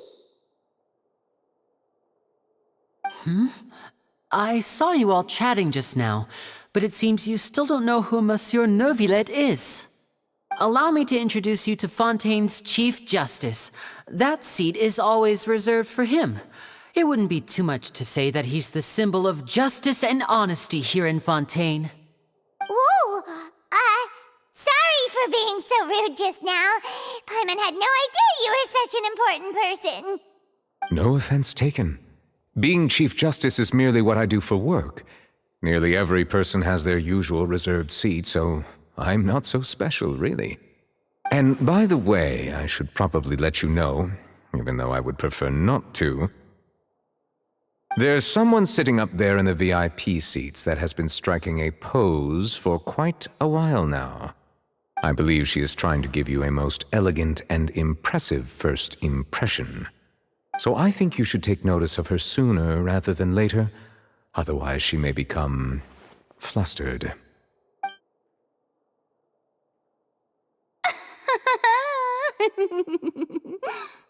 Huh? Oh, it's Farina, the Hydro Archon. Huh. She sure has a smug and satisfied look on her face. Guess she has no idea that you saw right through her act. Very good. That is for the best. No need to pay her any more attention. We may now enjoy the show.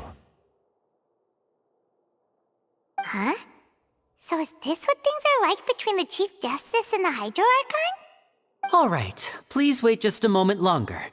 I've pretty much finished my preparations, and the performance will start as soon as the audience has made their way to their seats. Yay! The show's finally about to start! Paimon can hardly wait! Paimon's never seen a real live magic show before!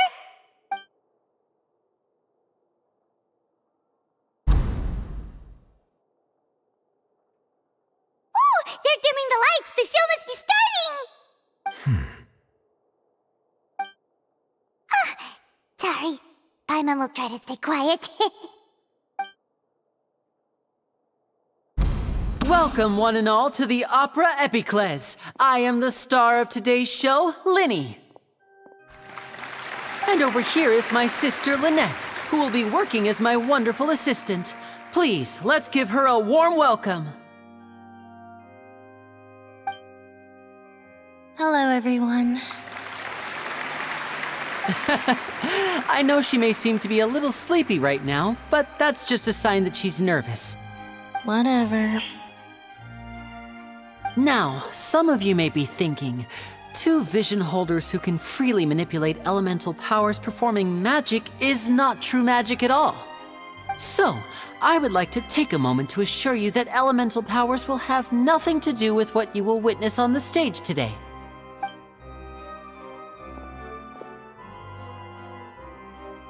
Both Lynette and myself have removed our visions for the show.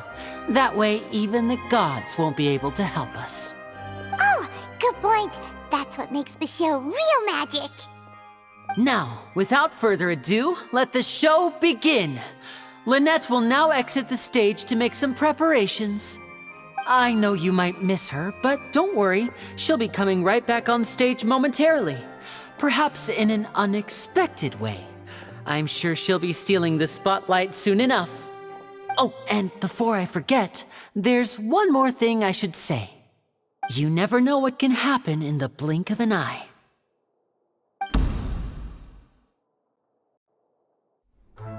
A magician's greatest skill is making things disappear or appear.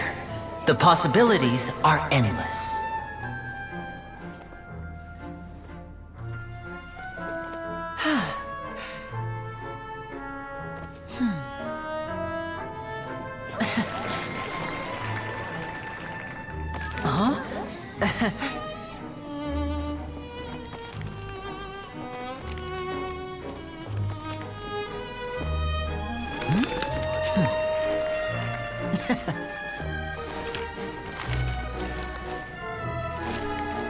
But this isn't what you came for. These little tricks, you've seen them all before.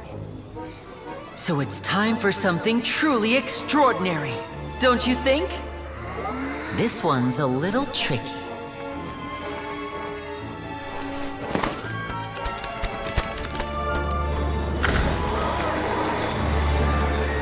Using this water tank, I shall make my sister vanish completely, right before your very eyes.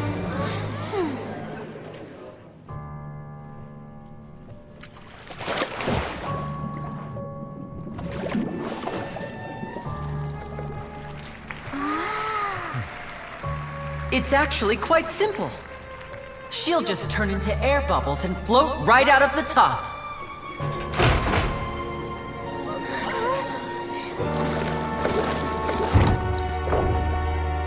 Oh no! I told them to check all the props carefully.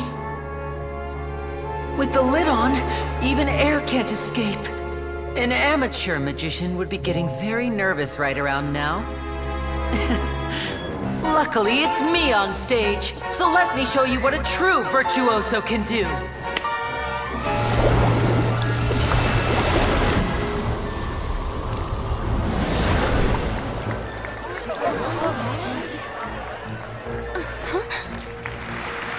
Lynette, are you still there? Don't go too far. We don't want to use up all our magic. Hi. I'm back.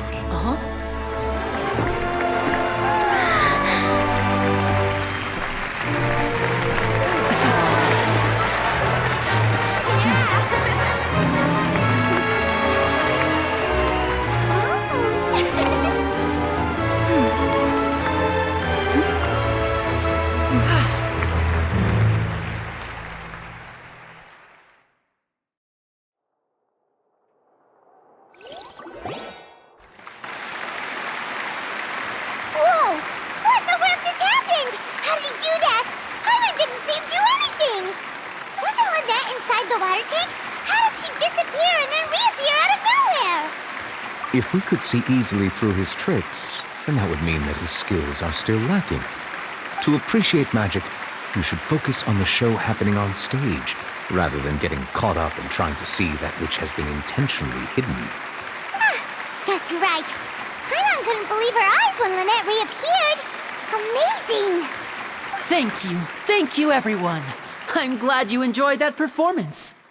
But our magical journey has only just begun. I've prepared even more astonishing surprises for everyone here. The magic of transformation and disappearance can go far beyond what you've just seen. I'm sure many of you are thinking that escaping the water tank was impressive enough, but Lynette is still my assistant after all. In which case, I have ample time to make all necessary preparations. So, for my next trick, I will require the participation of one lucky audience member. Please, if my assistants could bring out the magical boxes now. There are 2 boxes and only 2 boxes. One is here, and one is there in the aisle among the audience. I'm sure many of our clever audience members have already guessed our next magic trick. A swap! Our lucky audience member and I will each enter a magic box. After 1 minute, we will each emerge from the opposite box. Now please, everyone pay very close attention to the box you see here. Don't give me any chance to make a move. Wow! How's he gonna do this? Hey, do you think this is all magic tricks, or does Lenny have actual superpowers? The lucky audience member will be generated by this random number selector. It selects numbers entirely at random. Even I don't know who will be chosen to participate. Now then, let's begin. Let me see. Oh, row 7, seat 3. Congratulations!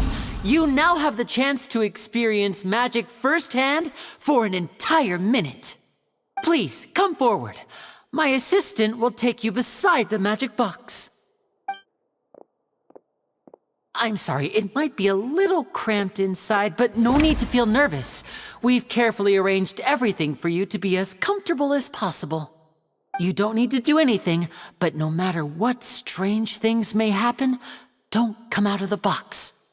If the magic is interrupted, who knows where you might end up? You might even find yourself in the Fortress of Meropide. Oh, okay. All right. Before I enter the magic box, there is one more thing I need to ask the audience to do. Could you all give me a countdown? Like this. 60, 59, 58. Just keep counting down. You can go a little faster or slower if you like. I won't be able to see anything in the pitch black box, so I'll be relying on your voices to know when time is up. Oh, and no tricks now. If you quickly count from 60 in just 30 seconds, then I'll be in a tough spot.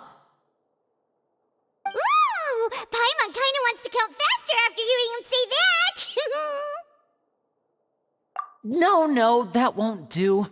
I can see it in your eyes. You still can't be trusted. Let's practice together. Come on, repeat after me. 60, 59, 58. 60, 59, 58! That's right, perfect. Keep it going. All right, I'll see you all on the other side once you've finished counting.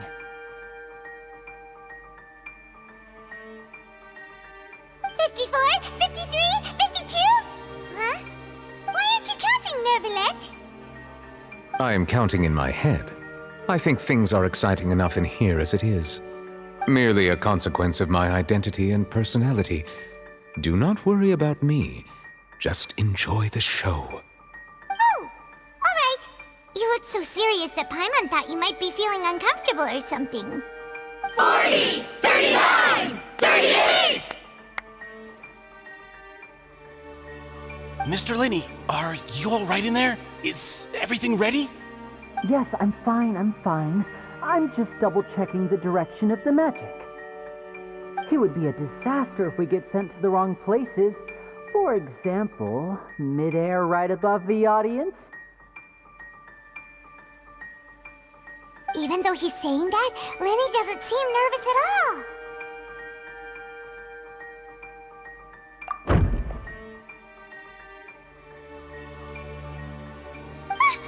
What was that noise? Did you hear it too? Not sure. Anyway, it doesn't seem like anyone's worried about it. 25, 24, 23! What's wrong, Mr. Linney? I can still hear you moving in there. I seem to have accidentally knocked over a decoration. I'm trying to fix it, but it's pitch black in here. I can't tell left from right.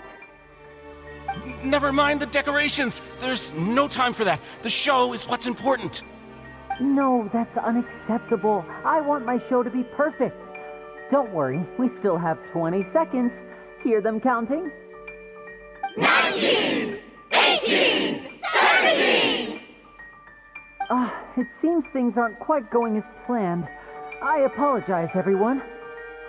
It feels like you're all starting to count faster, but that's all right. I know it can be tiring to do such a long countdown. 10 seconds and change is still plenty of time. 10! Almost there now. 8! Swapping two people is harder work than you might think. Even a master magician like me can't guarantee I'll get it right the first time. Hey, wait! Is this the back one? I can't tell. They both look the same inside. Huh?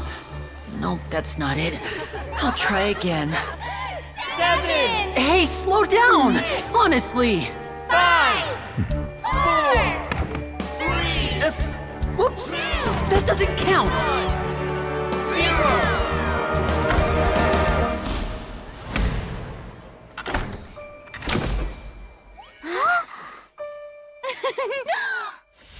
Ta-da!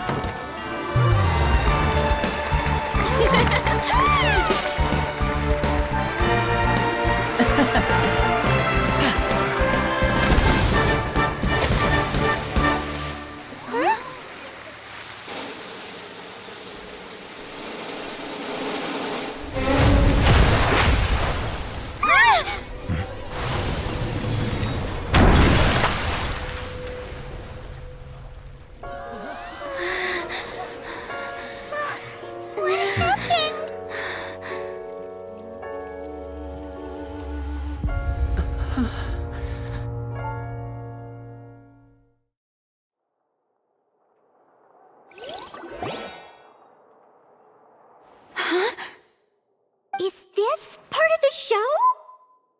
Mr. Linney, you're going to use magic to fix the stage now, right? What happened? Oh no. Maybe this isn't part of the show. The girl was still in that box, right? This performance is over. Medical staff with me. Guards, secure the scene and detain all the performers. Seal the exits. No one is allowed in or out at this time. Yes, that's right. If this was just an accident, then we must investigate the cause. But if this was all part of some scheme, then those accountable will not escape the judgment of the God of Justice. No need to be alarmed, you two. We'll get to the bottom of this soon enough.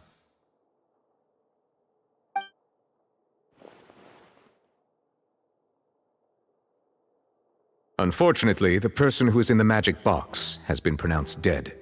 His name was Cowell, one of the assistants in Linney's magic troupe. Apparently, the fireworks on stage ignited the ropes that were suspending the water tank, which then caused the tank to fall onto the stage.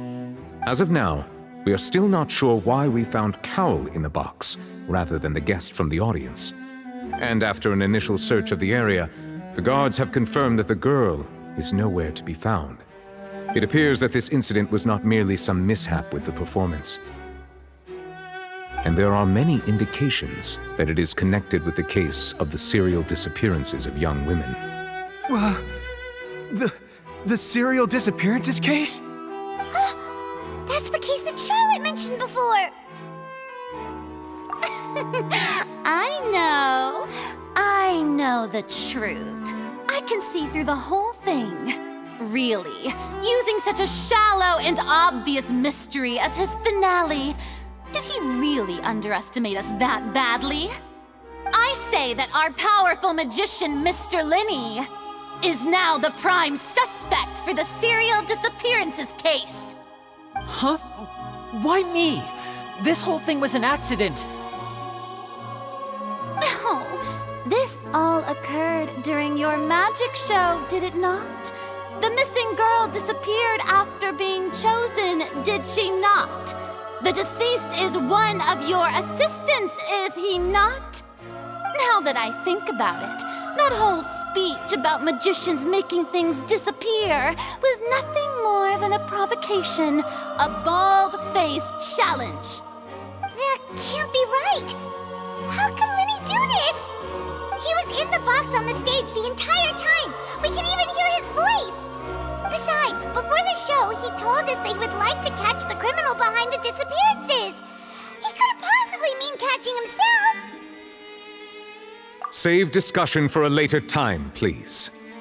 Lady Farina, may I assume that your comments just now constitute an accusation against Mr. Linney and his associates, and that you are pressing charges?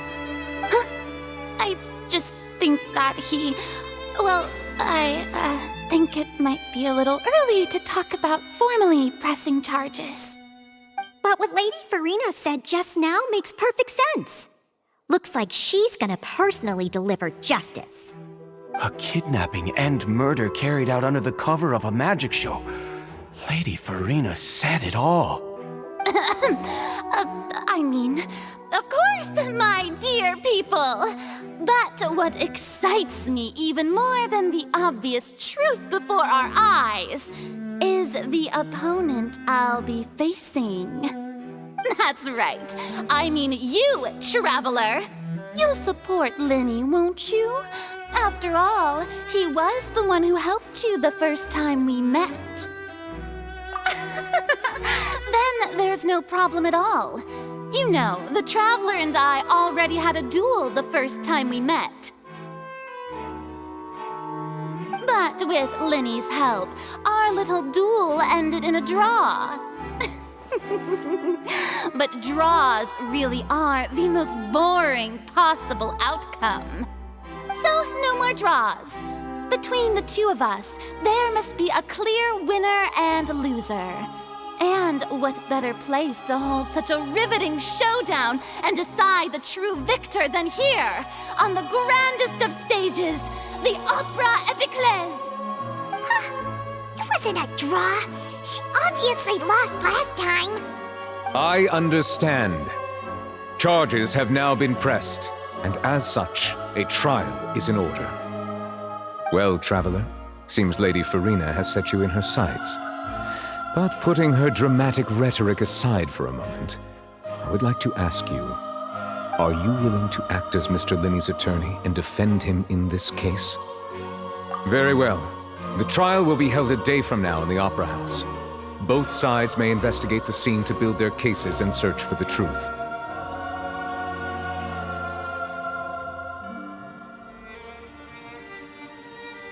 Linney and his troupe are all potential suspects and shall remain within the Opera House. The audience may begin to leave in an orderly fashion once they have been cleared by the guards. A day isn't that long. Let's see what kind of case this big-shot outlander can build in such a short amount of time. I'm really quite looking forward to hearing it.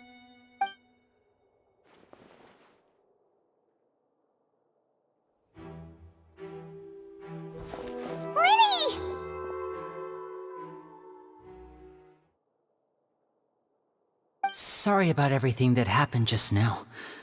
Were you frightened? Of course! Who wouldn't be scared after witnessing an accident like that? Yeah, I'm a little shaken up myself. How could this happen? And poor Cal. I know you already claimed that you would defend me, but now it's just us talking. Tell me, do you think I could possibly be the murderer? Good to hear. Thank you so much for trusting me. I'm sure everyone sees me as the biggest suspect at this point. But if you ask me, the whole thing is mysteries layered upon mysteries, such that all that's left is confusion. I don't know whether what happened there on the stage was purely an accident or not, and I don't know why poor Cal was in the box. As for how that girl chosen from the audience could suddenly disappear, I'm afraid I don't have any answers either. If someone tampered with my performance, then we need to figure out what they did. Even a skilled and knowledgeable magician like myself couldn't pull all that off in just 1 minute. Which is precisely why we need to investigate! As this book says, the impossible could not have happened. Whatever happened must have been that which is possible. Paimon bought them when we were reading at the bookshop in the city earlier. Pretty cool, huh? Don't worry, Paimon used her own savings to buy them. It wasn't from our travel funds. I think they look cute on you, Paimon. You have good taste, Lynette! That's the right attitude. Feeling depressed isn't going to help me now. I need to get back to my normal self. But with the guards watching our every move, it's going to be especially difficult for Lynette and I to prove our own innocence. Good thing you agreed to be our attorneys. Thanks for that. We'll be counting on you. Yes, thank you so much. Yeah, just leave it to us. Oh, since we're going to start investigating, Paimon has a question first. Where did Lynette go during the performance?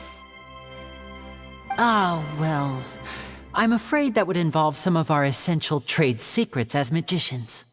The secrets behind our magic are past saving, Linny. I suppose you're right. The truth behind our tricks is going to be important evidence that will be weighted during the trial. 'Tis truly a pity. As a magician, our magic show is a work of art. We've poured countless hours and spared no effort in perfecting it. But if revealing our secrets will help you uncover the truth behind what happened, then it will be well worth it. We should go somewhere else if we're going to discuss our magic tricks. We'll go speak with the guards, and in the meantime, you can go investigate the stage and the seating areas. Alright, let's go have a look while the investigation teams are still here. Detective Paimon is on the case!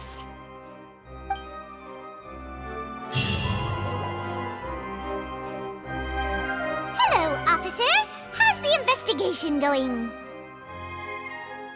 Ah, I see. You must be the traveler that Lady Farina mentioned. Listen, I'll be perfectly honest with you. I'd avoid getting mixed up in this whirlpool of a mess if I were you. Huh? What do you mean? Come with me and you'll see. The deceased is one of Linny's assistants named Cal. Even though he hadn't joined the troupe long, he was hardworking and everyone generally liked him. The assistants are usually in charge of setting up and inspecting the props, as well as assisting with the show and keeping the crowd engaged. As you probably saw when you were in the audience, the water tank suddenly fell and smashed the box with Cowl inside it. This is the real mystery. We've already searched the scene and were unable to find any traces of the girl. However, if you look carefully, the box was positioned directly under the water tank. The ropes holding the tank were then burned by the pyrotechnics on stage, causing them to snap. All these factors lining up so perfectly makes it hard to see this as a mere accident. If anything, the more logical explanation is that the whole incident was intentionally planned, and Linny is the most likely person to have access to all these areas. But he doesn't have a motive! Are you both good friends of his? Well, you can't can't say we're good friends, but we've known each other for a little while. So in just a short time, he was not only able to win your trust, but even convince you to act as his attorneys. I know there's no such thing as magic. The real trick of a magician is holding the audience in the palm of their hand.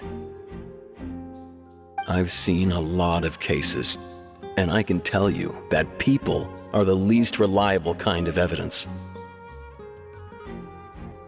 Sorry, I tend to be pretty straightforward. Just know that I'm warning you for your own good. Anyway, you may investigate the scene of the crime yourselves if you're curious. Who knows, maybe you'll be able to come up with some new evidence.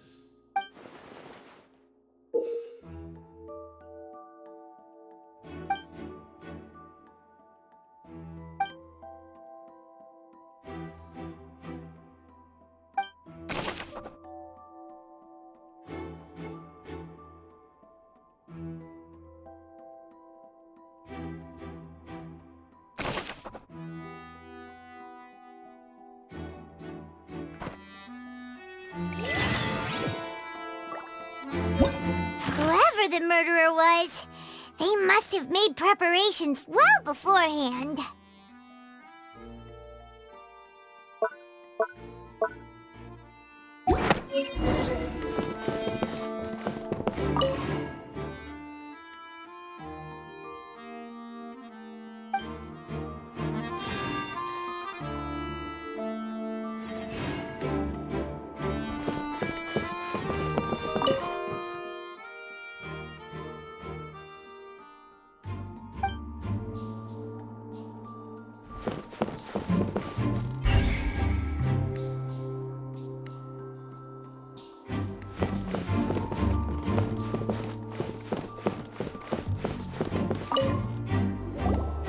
So this is the rope that broke and caused the water tank to fall.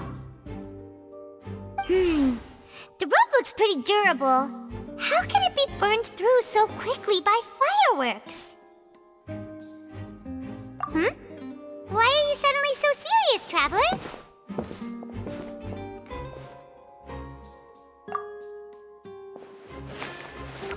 Whoa! Look! This bit is made from different material! Most of it was burned away, but there's still a little bit of it left. Huh. So if a rope meant to hold something was made with that kind of material in it, then that means... Wait! Why don't you write all this down? Let's take notes!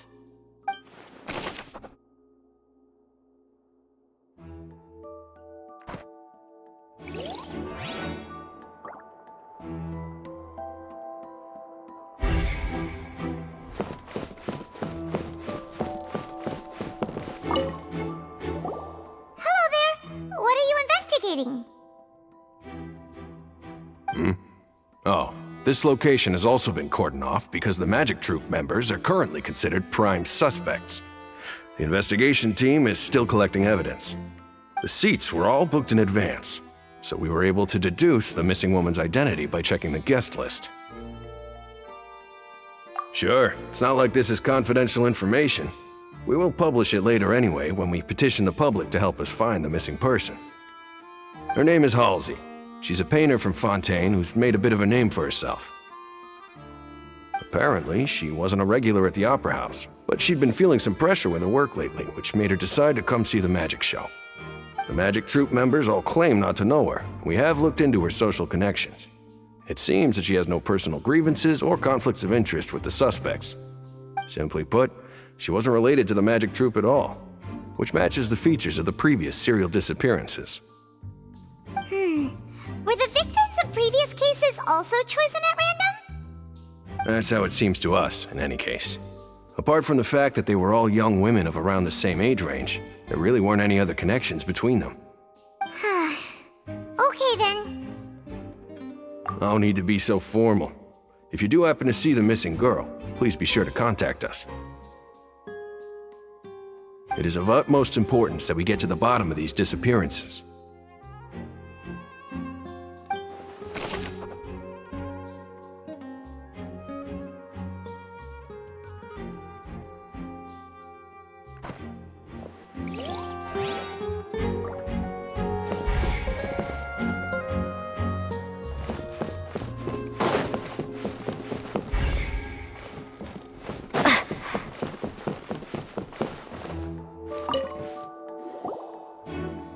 The investigation team has some new findings. Turns out there's an issue with the random number selector after all. See, I told you. What if the machine picked some big guy's seat? You think the murderer would have still made his move then? Sorry to interrupt, but we're helping Linny and Lynette with their side of the investigation. What were you saying about the number selector? There's something wrong with it? You're trying to help them? That'll be a tall order. Linny used the machine to pick a random member of the audience during his performance, right? The lucky girl that later disappeared. Well, we thought there might be a serious problem with the machine, so we had it taken away for further inspection. It turns out that the seat number it picked wasn't random at all. The machine picks that same number every time. I'm sure you already know that you have to make a reservation in advance to get a seat, regardless of whether it's a trial or some performance.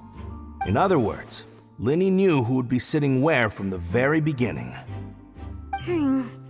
That much checks out. Linny reserved our seats for us, too. Bet you see why I was saying it'd be tough to make a case for Linny. Even though it's bad for Linny's case, Paimon had better write it down.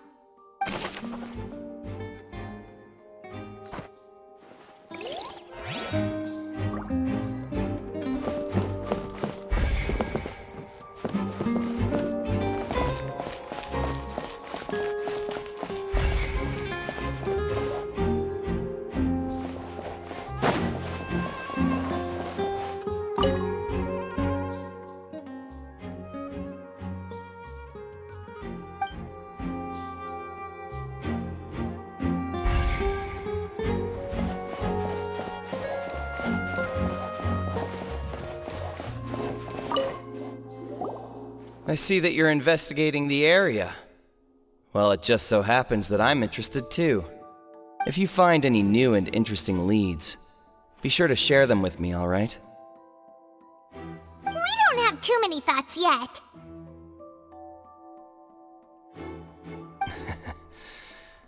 Then why don't I tell you my hypothesis first? The way I see it. And I'll start it with that loud thud. The thud? Oh, you mean the sound that happened during the countdown? Yes, exactly. It wasn't terribly loud, but I suspect that most people heard it. It's just that everyone was awaiting the results of Linny's trick with bated breath, so no one paid it much mind. But now that the incident has happened, the thud has become an important clue. That makes sense. So, what do you make of it? I'm of the opinion that it may have been the sound of Linny's accomplice, Lynette perhaps, jumping atop the water tank or something like that. And when the pyrotechnics went off, she cut the rope, sending the water tank crashing down. But wasn't the noise we heard too loud for that? Perhaps the balance wasn't right, leading to a particularly rough landing. Oh, that's true. I suppose I must reconsider. That does remind Paimon, though. What was with that sound?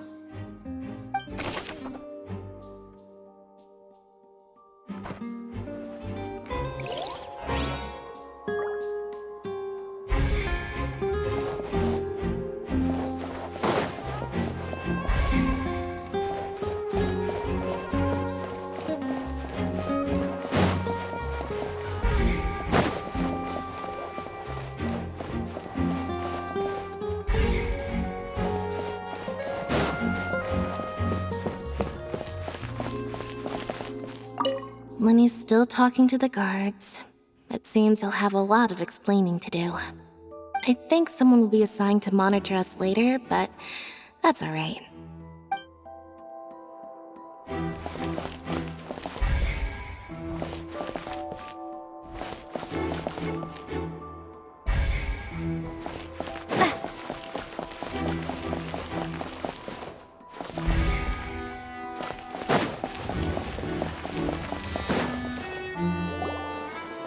Hey, you! Yes, both of you! Over here! I've been keeping an eye on you for a while now. Huh? You mean us? That's right. If I'm not mistaken, you're also among those who wish to cut down the thorns and pursue the truth. No? And by the looks of it, you're not from Fontaine. Well, you're right on the more about that one, but who are you?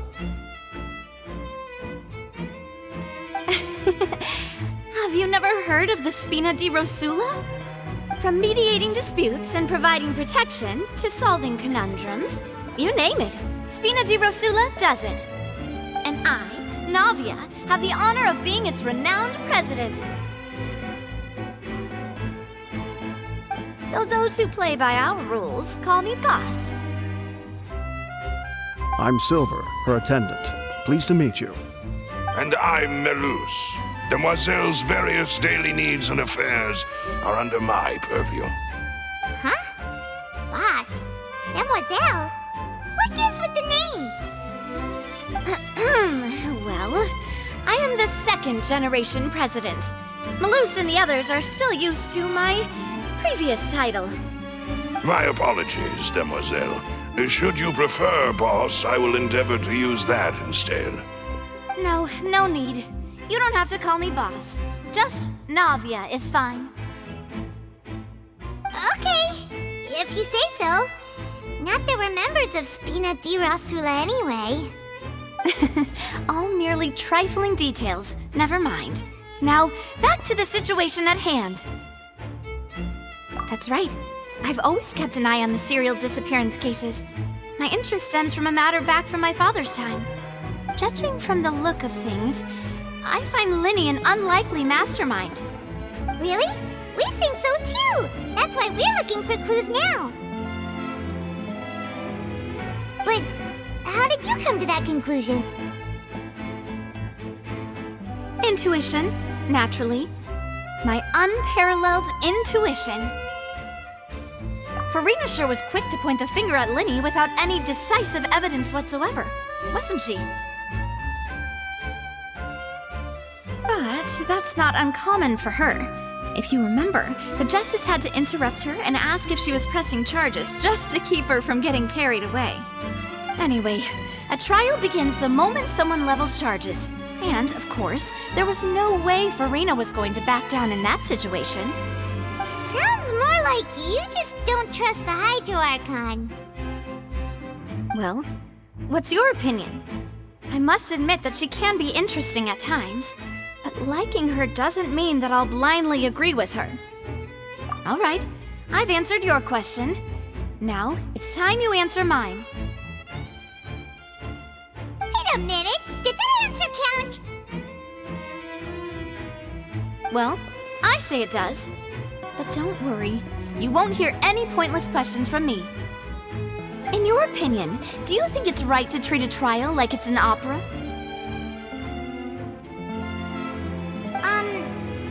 Well? And why would that be?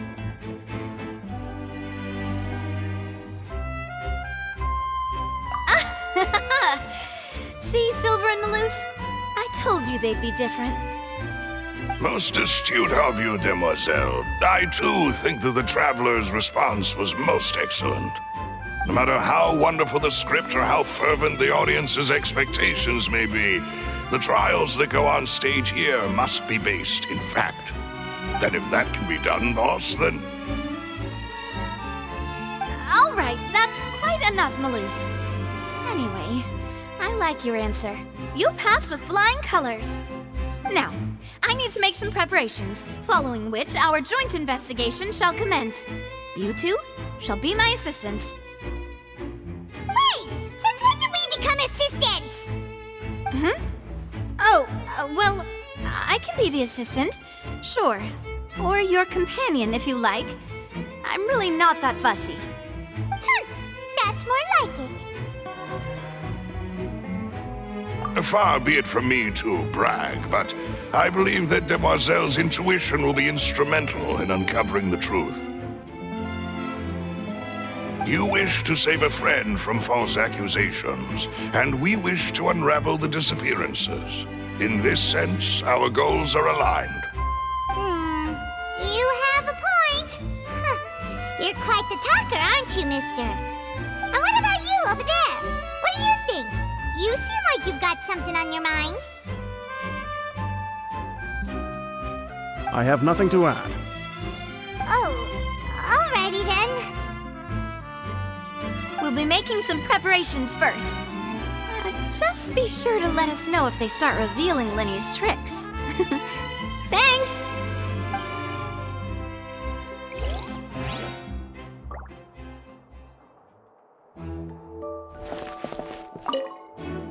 Speaking of that, I think magic shows would be very popular in Poisson. I can see that. Maybe I should try to learn some magic. If I could make things disappear, cleaning my room would be a cinch. You need not worry about such things, demoiselle. That falls under my duties. Oh, right.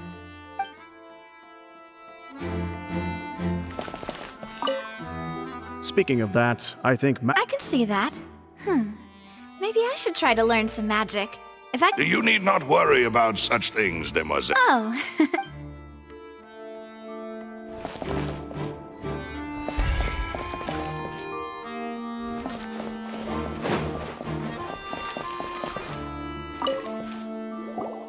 Sorry, but no one can freely enter or exit the Opera House at the moment. If you wish to leave, you must register your identity with us first. No, we're not leaving. We're representing Linny and Lynette as attorneys, so we're investigating the case. Were you always guarding this entrance? Yes, after the Chief Justice gave the order, everyone coming in or out must undergo a strict inspection. So, the missing girl couldn't have left from here, at least, not from that point on. I doubt there was much opportunity then, either. How can you be so sure, Well, because I was in charge of security near the entrance at that time. I couldn't see Linny's performance from here, which was quite a shame. Just my luck. But still, I did not abandon my post, and I stayed put no matter how loud the applause was. If someone had so much as even approached the door, I would have noticed it, let alone if they had tried to leave. We Melusines are good at that sort of thing, you know. So, it's safe to say the girl couldn't have left through here. Alright, thank you for your help. This will be useful info.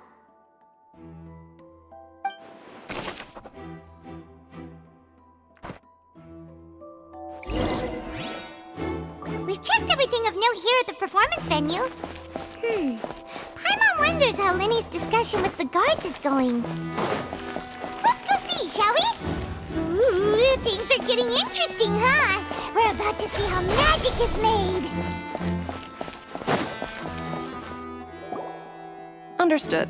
Then I will be going with you. Just so you're aware, I will be monitoring your actions and making notes as necessary. Very good. Thanks for being so agreeable. I'd pull a rose out of my hat as a gift for you if I could. You may spare the pleasantries. I'm just doing my job. You've arrived. Who's this? Me? I'm Spina di Rosula's guardian angel. If you've got a problem, I've got the firepower. Sorry, I got a little carried away there. Call me Navia.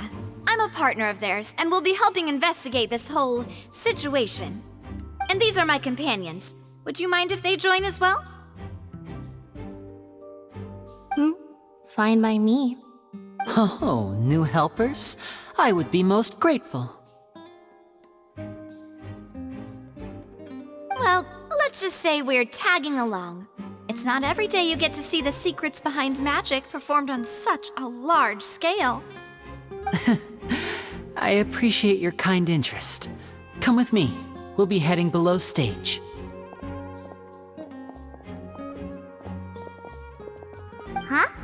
Below stage? Yes, a world of secrets is hidden beneath this magic box, prepared specifically for this switcheroo trick. But before I reveal everything, you should have a look first. Notice anything strange here?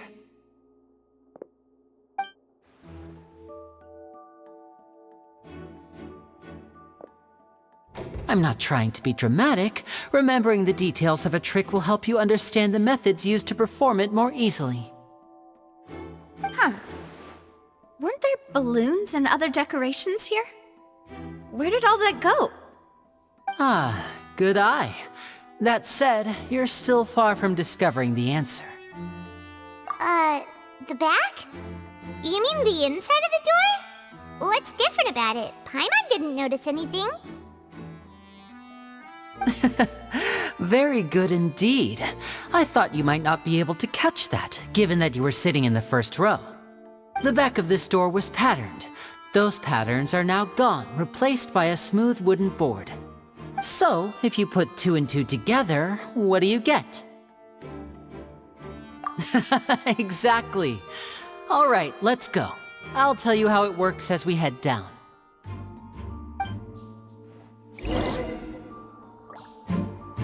Oh, so there was a passageway under the magic box!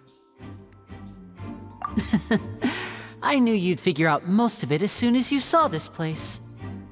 The 2 magic boxes are positioned right above the 2 entrances of the tunnel. See this flatbed trolley?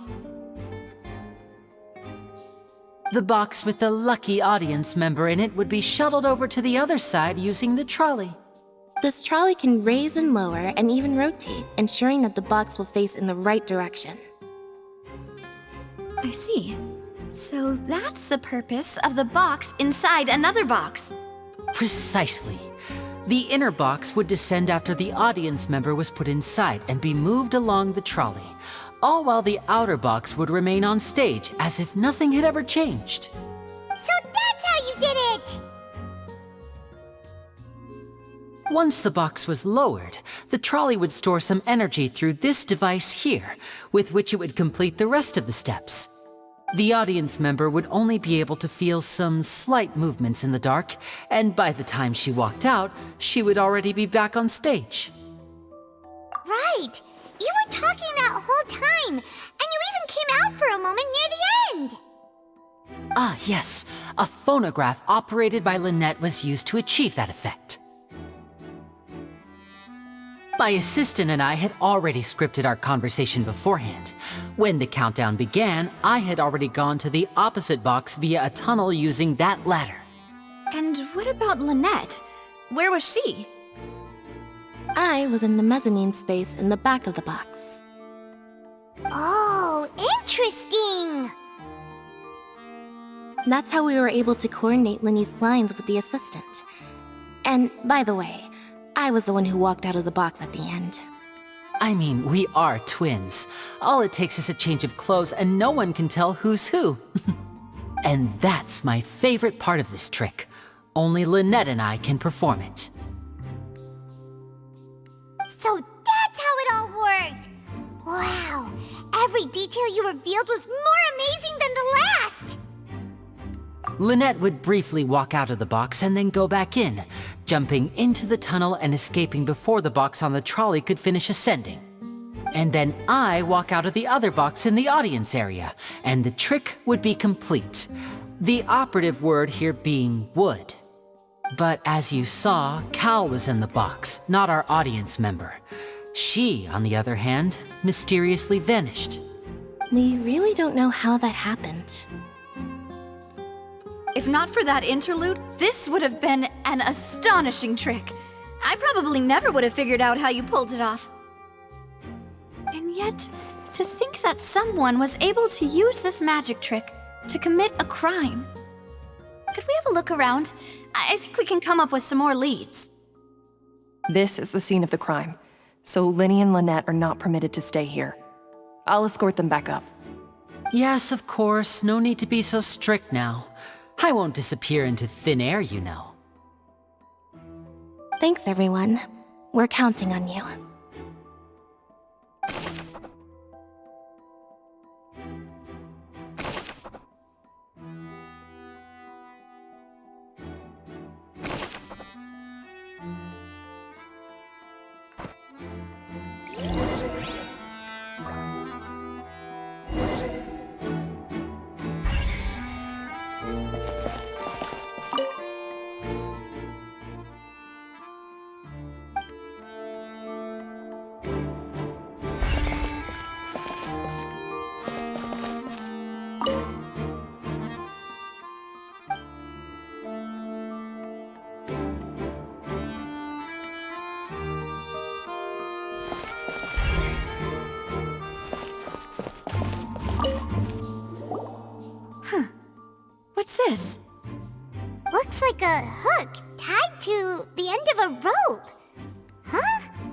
there's all kinds of odds and ends here.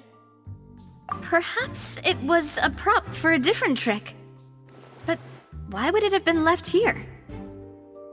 Whatever it is, let's make a note of it first.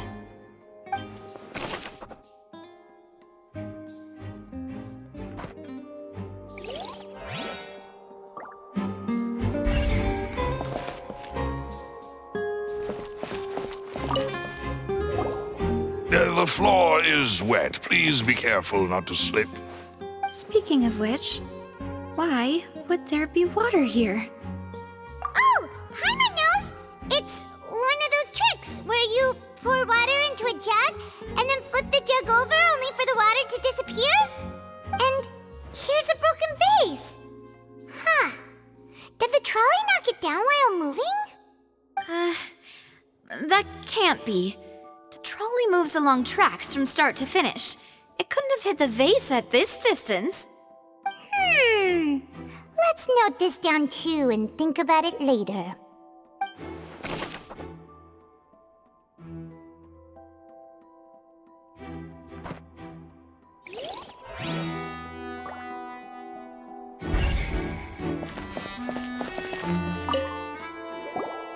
Oh, these are the clothes that the lady chosen from the audience was wearing, right?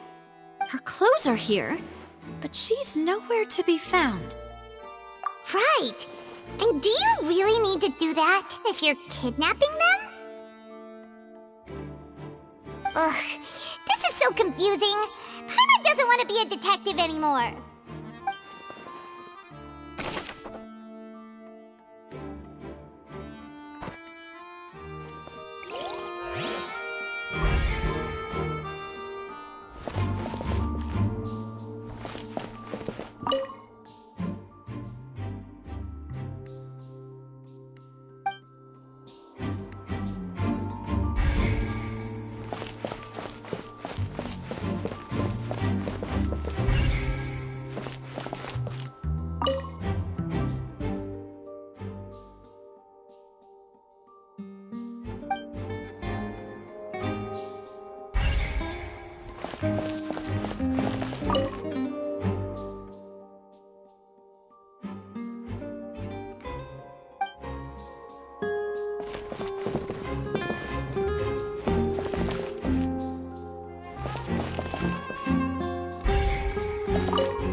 What is this place?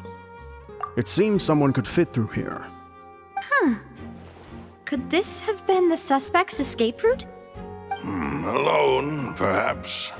But if they had to pull another person with them, this space would be too narrow. But there are no other ways in or out of here. Oh, you're right! Let Paimon write that down.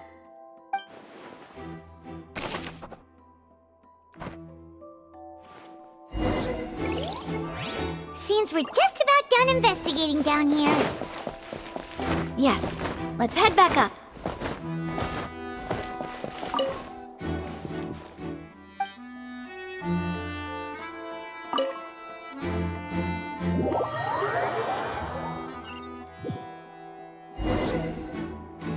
Well, we've ascertained the state of the crime scene.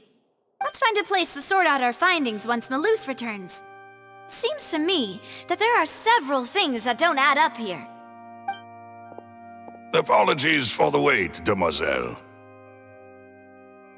So, what did the guards say? Did the criminal escape through the vent? They believe the odds of that are very low, since the vent leads to the Opera House's basement. The guards have checked the area carefully. No one left through the basement during the performance or after the incident, and no one was found hiding there.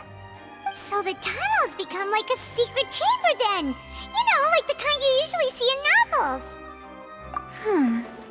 The plot thickens. Halsey's disappearance and Cowell's death are both quite inexplicable. No wonder Farina was so confident in her accusation. All the current evidence points toward Linny and Lynette. In other words, the charges are very likely to be upheld unless we make some considerable progress. Charges and then trial. So if the charges are upheld, they'll announce a sentence? That's right. This is how a trial goes in the Opera House. During the proceedings, the Chief Justice and the oratrice will hear statements from both sides. That's right. This is how indemnitium is produced. The statements from both sides, the defenses from attorneys, witness testimonies, and even the audience's emotions will all be projected on the oratrice. To put it simply, it's as if the oratrice has its own will and is a judge in its own right. This also precludes any kind of favoritism on the part of the Chief Justice. Not that this has ever happened anyway. Once both sides have finished speaking, the Chief Justice will make his final decision. This, too, will be used by the oratrice as a reference. Then, finally, the oratrice will be consulted by officials. The result it returns is the will of justice itself. Huh? So that machine is the one that actually decides? Paimon thought Novelet called the shots. In practice, there is very little difference. Both have always come to the same judgment, which is why people have great faith in the Chief Justice. Ah, yes, the guards also asked me to convey that none of us will be allowed to leave this place before the trial. Huh? Why? Because we've chosen to act as the twins' proxies. That makes us persons related to the case. They're concerned that we might be colluding with outside parties, or that we might find outside help to disrupt the case. And even if that were not so, it could prove problematic if we happen to spread key information about the case ahead of time. I'm ready to break out at any time. Whoa, whoa! There's no need for that! Paimon thinks they have a point. That said, are they providing food? Of course. I just hope you don't mind the lack of options. I'm afraid that catering to all tastes is not in the cards, nor is any guarantee of balanced nutrition. In that case, let's just sort out our findings together here. Pity. I was hoping to take you to try some of Fontaine's famous desserts, too. I mean, what better way to properly think through our findings than over some tea and sweets? Huh. Breaking out suddenly doesn't seem like such a bad idea after all. Just kidding, just kidding. Paimon will still do her best, even if there are no snacks. What do you mean, no snacks? Of course we'll have snacks. If we cannot buy some, then we'll simply make some. Huh? Here? But how? Understood, Demoiselle. Everyone, please come with me.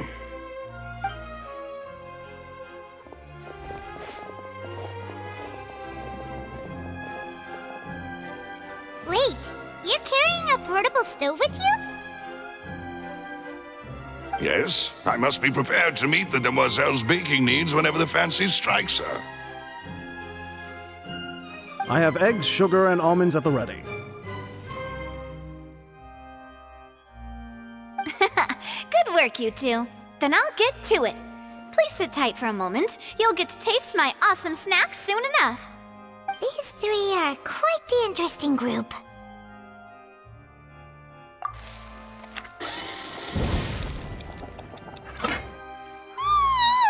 And Paimon thought it smelled good while it was still in the oven! Oh, it's even better now. Paimon can't stop drooling. From the way you had these two guys carrying all that stuff around, Paimon thought you'd have them do more during the baking process. But you ended up doing the entire thing by yourself! Beating the egg whites, grinding almonds, everything! I was applauding.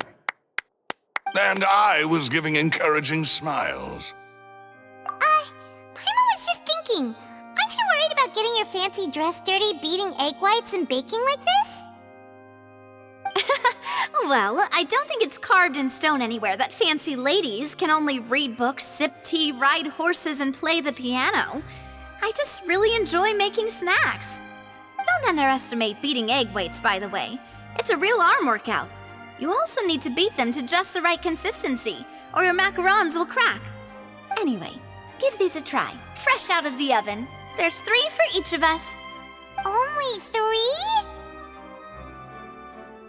Well, eating too many sweet treats might send all that sugar to your head. You wouldn't be able to think clearly about the case on a sugar rush, would you? Tea is ready to be served as well.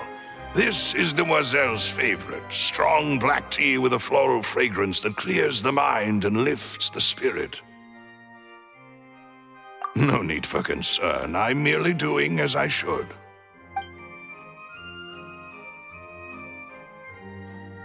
All right then. Down to business. As Paimon mentioned previously, the tunnel seems to be something of a secret chamber. However, we can assume that Linny and Lynette were not alone within it. Some criminal also occupied its sealed confines.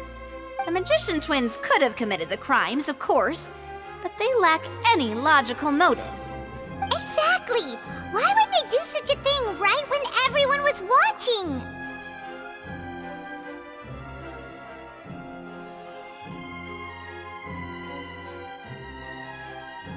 The flower vase and the thud we heard during the performance could indicate some altercation between Halsey and the criminal in the tunnel, resulting in the shattering of the vase, the discarding of her clothes, and her abduction. Perhaps the criminal thought that since she was chosen from the crowd, she would be too easy to identify if she was still wearing the same clothes. Paimon thinks that makes sense, but the real trouble is... True. None of the clues we found thus far support the existence of this third person. But the only people left to consider are both technically victims, whether it's the missing girl, Halsey, or poor Cowl. Huh. Could Halsey have secretly made modifications to the magic props in order to murder Cowl before making her escape? That's right. And even if she had tampered with the setup, she would need to understand the entire trick to pull it off. Nor does she have any motive. The guards said that she has never had any dealings with the magic troop's members. Were we not thorough enough in our search? From the sound of things, this is turning into an impossible case. Your macarons are amazing though, Navia. They smell great! They're nice and crisp and super sweet! They are my specialty after all. And I see you've already had 5 of them. What? 5? Oh, that can't be right. Paimon only counted 3, honest! Please don't worry about it. At my age, a few less sweets might actually be a good thing. No. Being greedy is one thing, but Paimon knows how to count. Besides, Paimon knows that if she ate too many, then others wouldn't have enough. Wait, even you don't believe Paimon? How could you? If Paimon ate those 2 extra macarons, then may they turn into stone in her stomach! All right, we get it. Well, I suppose one of us might have gotten too engrossed in our chat and eaten them by mistake. No big deal. Maloose, set up the stove again if you would. Huh? What are you doing? Making sure everyone gets 3 macarons, of course. Exactly. We don't want to trouble you. As you wish, Demoiselle. And I have the egg, sugar, and almonds. Well, this really is your hobby, huh?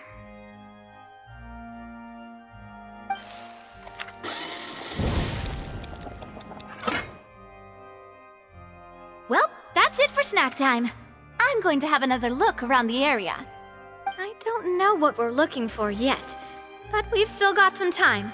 As attorneys, I suggest the 2 of you think the case over again. It would be awkward if you got all tongue-tied on stage during the trial. All right, thanks for your help and for the snacks. It was nothing. A small task for the Spina di Rosula. Silver, Maloose, it's time to go. I'll be back if I find anything new.